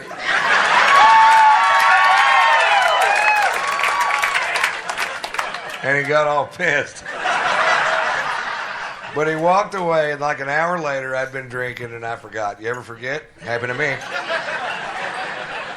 I put the hat back on. The guy comes over to me. Now, I'm between 6'1" and 6'6", depending on which convenience store I'm leaving.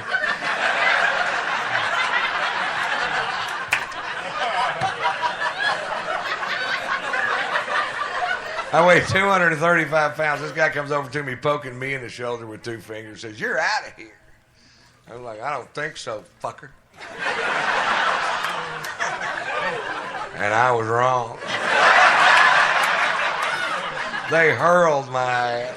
And then they squared off with me in the parking lot, and I backed down from the fight because I don't know how many of them it would have taken to whip my ass. But I knew how many they were going to use.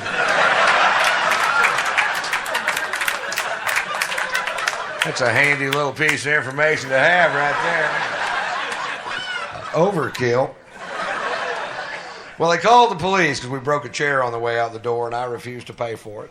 I refused to pay for it because we broke it over my thigh. The cop showed up, and at that point, I had the right to remain silent, but I didn't have the ability.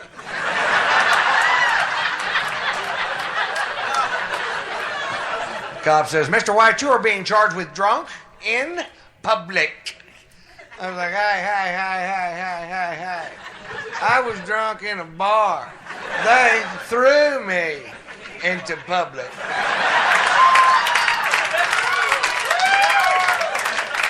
I don't want to be drunk in public. I want to be drunk in a bar, which is perfectly legal. Arrest them. Well, he didn't arrest them. Instead, he made me do a field sobriety test where you stand on one foot, raise the other foot 6 inches off the ground, and count to 30. I made it to woo. Is that going to be close enough? Well, it wasn't close enough, so they call in for my arrest record. There's some good news. Satellites are linking up in outer space. Computer banks at NASA are kicking on. There's a telegraph in Deer Park going beep, beep, beep, beep,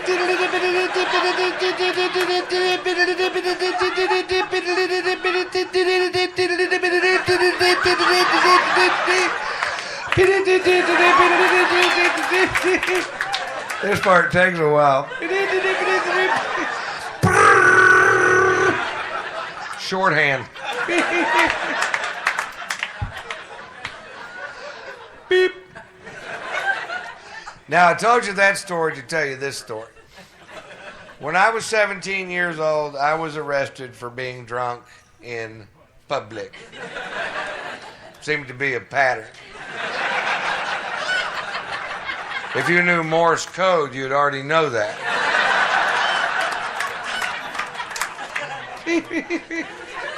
We get it. And one DWI, which was a bogus charge because it turns out they were stopping every vehicle traveling down that particular sidewalk, and that's...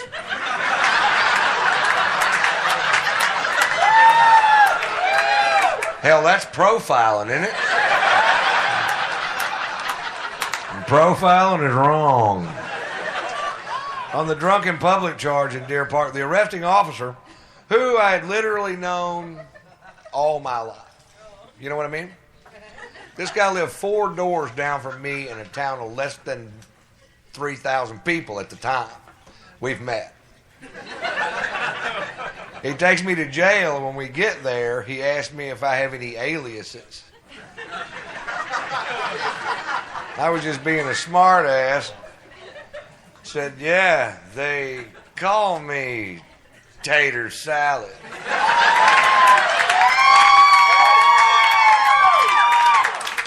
17 years later in New York City, I'm handcuffed on a bench with blood coming out of my nose, and this cop goes, "Are you Ron Tater Salad? What?" You caught me. You caught the tater. You can take down those roadblocks now. I call my son Tater Tot. Thanks for playing along. I hope you enjoyed it. You guys are a great crowd. Thank you.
had nothing to queue up. I was sitting here reading something while I was doing that, and I was not paying attention to what I was doing, so I'm sorry. I let y'all down. I'm sorry. Let y'all down. So I'm playing music because I just am because of something. This is a really hard day for me to get through. You know what I'm talking about? It is. It's just something in the past that's coming back, whatever. But, you know, shit happens. I was looking over this list I have, and I don't like I don't like this iTunes. I like the other iTunes I had. I had a better iTunes than this.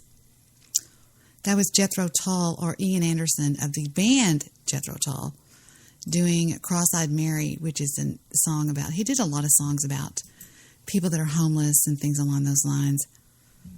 Of course, the most famous one he did off of Aqualung was The Locomotive Breath. Was that off of? No, that was off of Living in the Past. My bad, my complete bad. Locomotive Breath is one of my brother's favorite songs of all time. He loves Locomotive Breath. I don't know why, he just does. Maybe he's crazy. I have George Jones. No, we're not listening to that. Why do I have the Gap Band? Oh, we have the Gamers. What is that? Oh, Game Show Favorites. What is this? What is Frank Sinatra? Come fly with me. Eric Clapton. Eldon Bishop. We have that for Todd Morris. Dwight Yoakam, which is Jimmy's twin. Donovan. What do we have from Donovan here? You know, Donovan was friends with the Beatles, and they actually played on this song that they actually played on this recording, and he tried to tell them that he couldn't sing, and they said, well, just talk your way through it. Just do anything, but do it. And they helped him out.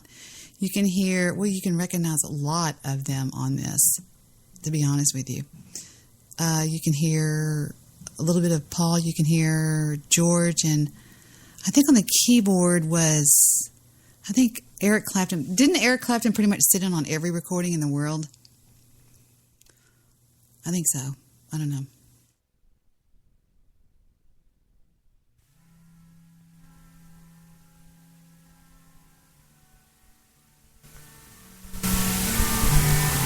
Why do I only hear that out of the left side of my earphones? Let me mess with it a little bit. The continent of Atlantis was an island which lay before the great flood in the area we now call the Atlantic Ocean. So great an area of land that from her western shores those beautiful sailors journeyed to the South and the North Americas with ease in their ships with painted sails. To the east, Africa was her neighbor, across a short strait of sea miles. The great Egyptian age is but a remnant of the Atlantean culture. The antediluvian kings colonized the world. All the gods who play in the mythological dramas, in all legends from all lands, were from fair Atlantis.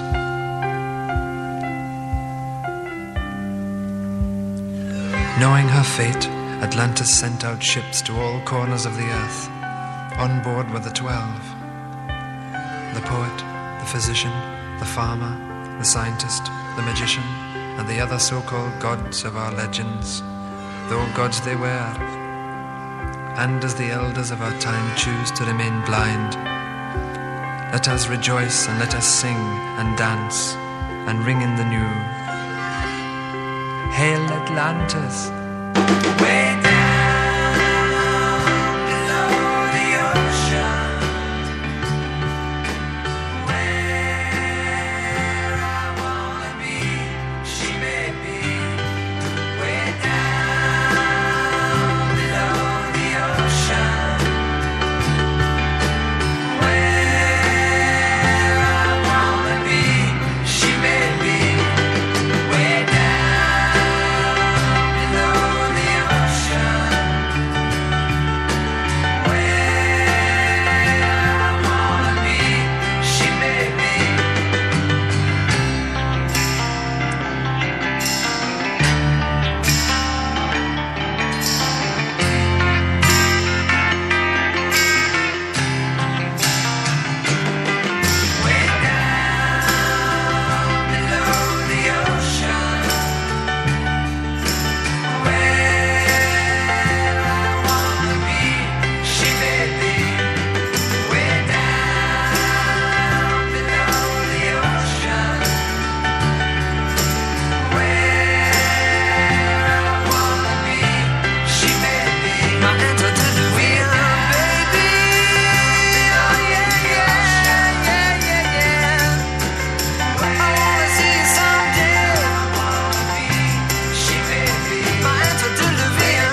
hot already. That one kind of got drawn out a little bit too much, I think. Donovan, that was too much. We get it. We get it. One more. Let's go. Let's do this. One time she was watching this show. It was like a poor excuse for The View. And they started talking about domestic violence, right? For the 9 millionth time this year, they're talking about domestic violence. Just in case, you didn't get the memo. Evidently, just some people didn't get it. It's not okay to slam your wife's head into the cupboard drawers because she didn't dry the can opener off properly, It's gonna fucking rust, right? How do you not know not to do that shit? Do they really have to keep talking about it? It's like wife beaters watching. Oh, fuck! Now I get it. Upset daisy, sweetheart. Here we go. There you go. Oh. So at the end of the hour, they come to the logical conclusion. They're like, there is no reason to hit a woman. There is no reason to hit a woman. And I was just like, really? I could give you like 17 right off the top of my head. You could wake me from a drunken stupor, I could still give you like 9. Dude, there's plenty of reasons to hit a woman. You just don't do it. But to sit there and suggest that there's no reason. Dude, the level of ego behind that statement.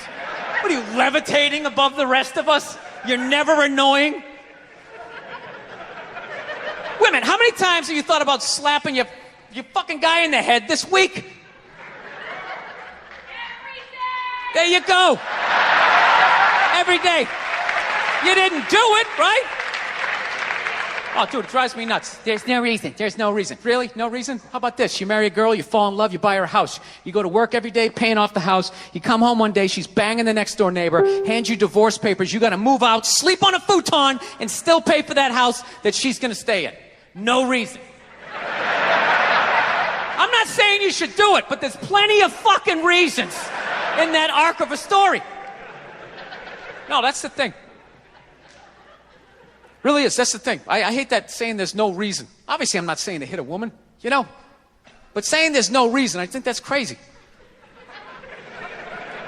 When you say there's no reason, that kills any sort of examination as to how two people ended up at that place. If you say there's no reason, you cut out the build-up, you're just left with the act. How are you going to solve it if you don't figure it out? Look how awkward it is in here right now. I said you shouldn't hit a woman. I'm just saying, how come you can't ask questions? You can only ask questions about what the guy did. You can never ask about the woman. Why is that? Why is that? What is that? What does answer him right mean? What does that mean? Are you the idiot who got up halfway through the special during the bit and you're like walking around like I'm not fucking taping a special here? What's wrong with you? What's wrong with you? Fucking had to ignore all of that and now you're gonna like yell out? And not only that, yell something that makes no fucking sense whatsoever? Answer him! Answer him! Every fucking special I do, there's always one. Always right down the fucking middle. Talking about hitting women, sweetheart. And I think you just added another reason. Jesus fucking Christ. I love this. I'm not even in a relationship with her, and she's fucking nagging me.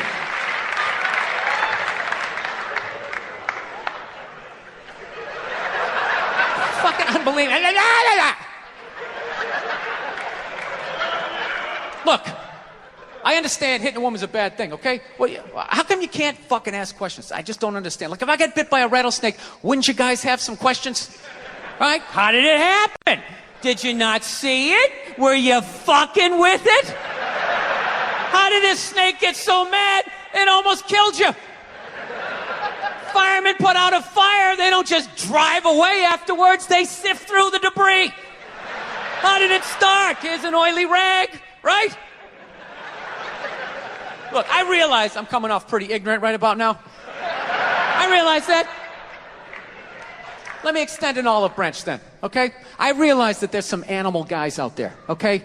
Horrible guys, have a rough day at the factory, come home, tuna casserole, and just start swinging, all right? I'm not trying to say that those people don't exist. I realize they exist. They should be buried underneath the prison, okay? So if I can admit that, Ladies, can you at least admit that every ass kicking doesn't just fall out of the fucking sky? Really? Even hockey has 2 minutes for instigating, right? They understand that some back and forth happened before that shit, you know? You know what it is? Is every case is handled like that Rihanna one, where they just say, the guy's a piece of shit, fuck this guy, blah, blah, blah, send him to jail, and then they never ask anything about that. You know, I'm not saying he should have done it, but I'm just saying. Just saying, dude, in your heart of hearts, what do you think was going down before that happened? You think she was just sitting there going, oh my God, Baskin Robbins, you want to get some ice cream? And he fucking...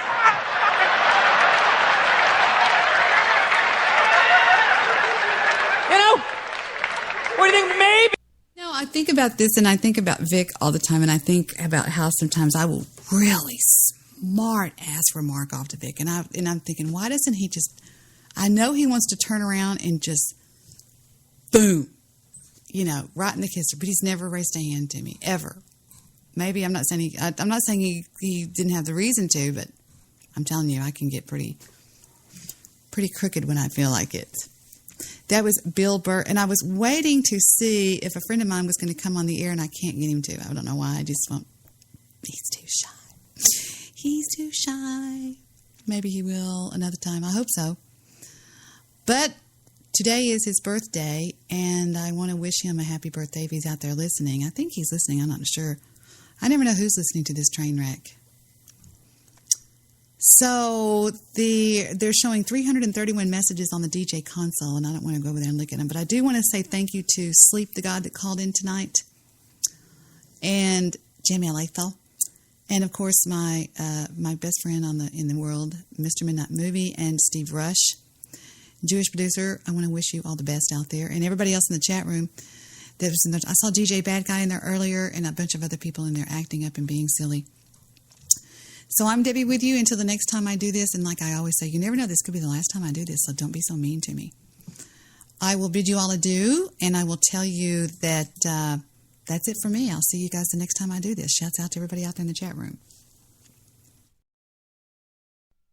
If you had not have fallen, then I would not have found you.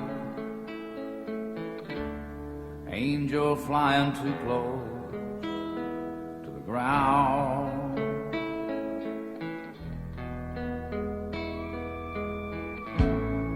And I patched up your broken wing and hung around a while.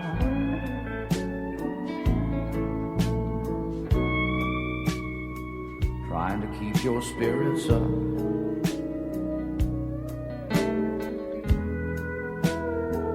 Your fever down. I knew someday that you would fly away.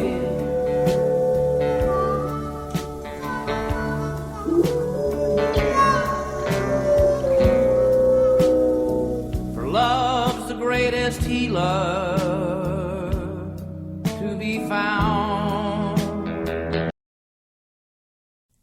I paused that just for a second to tell y'all, the dog you hear howling is my actual dog, Gunner. I actually recorded him howling. So many of y'all say, that's not really her dog. Yes, it damn sure is my dog. And I just played along with Willie. That's all. And the voice you hear during the break of the song is my daughter.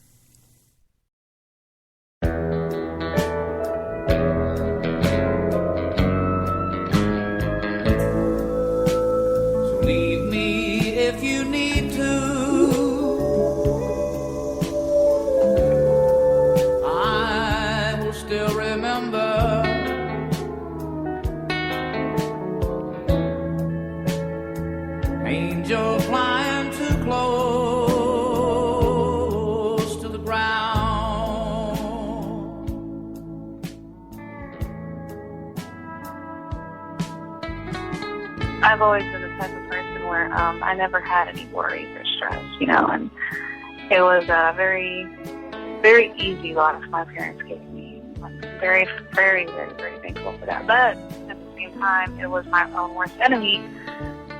To me, because it really didn't prepare me for the real world. You know, I didn't know what the word divorce meant until I was about 13 years old, and I met my best friend, and her parents were divorced. You know, I didn't understand. I didn't know what cheating was. I didn't know people stole anything. You know, I was really raised in a very sheltered, happy, positive life. You know, our parents loved each other, married, everything like that, the whole nine. And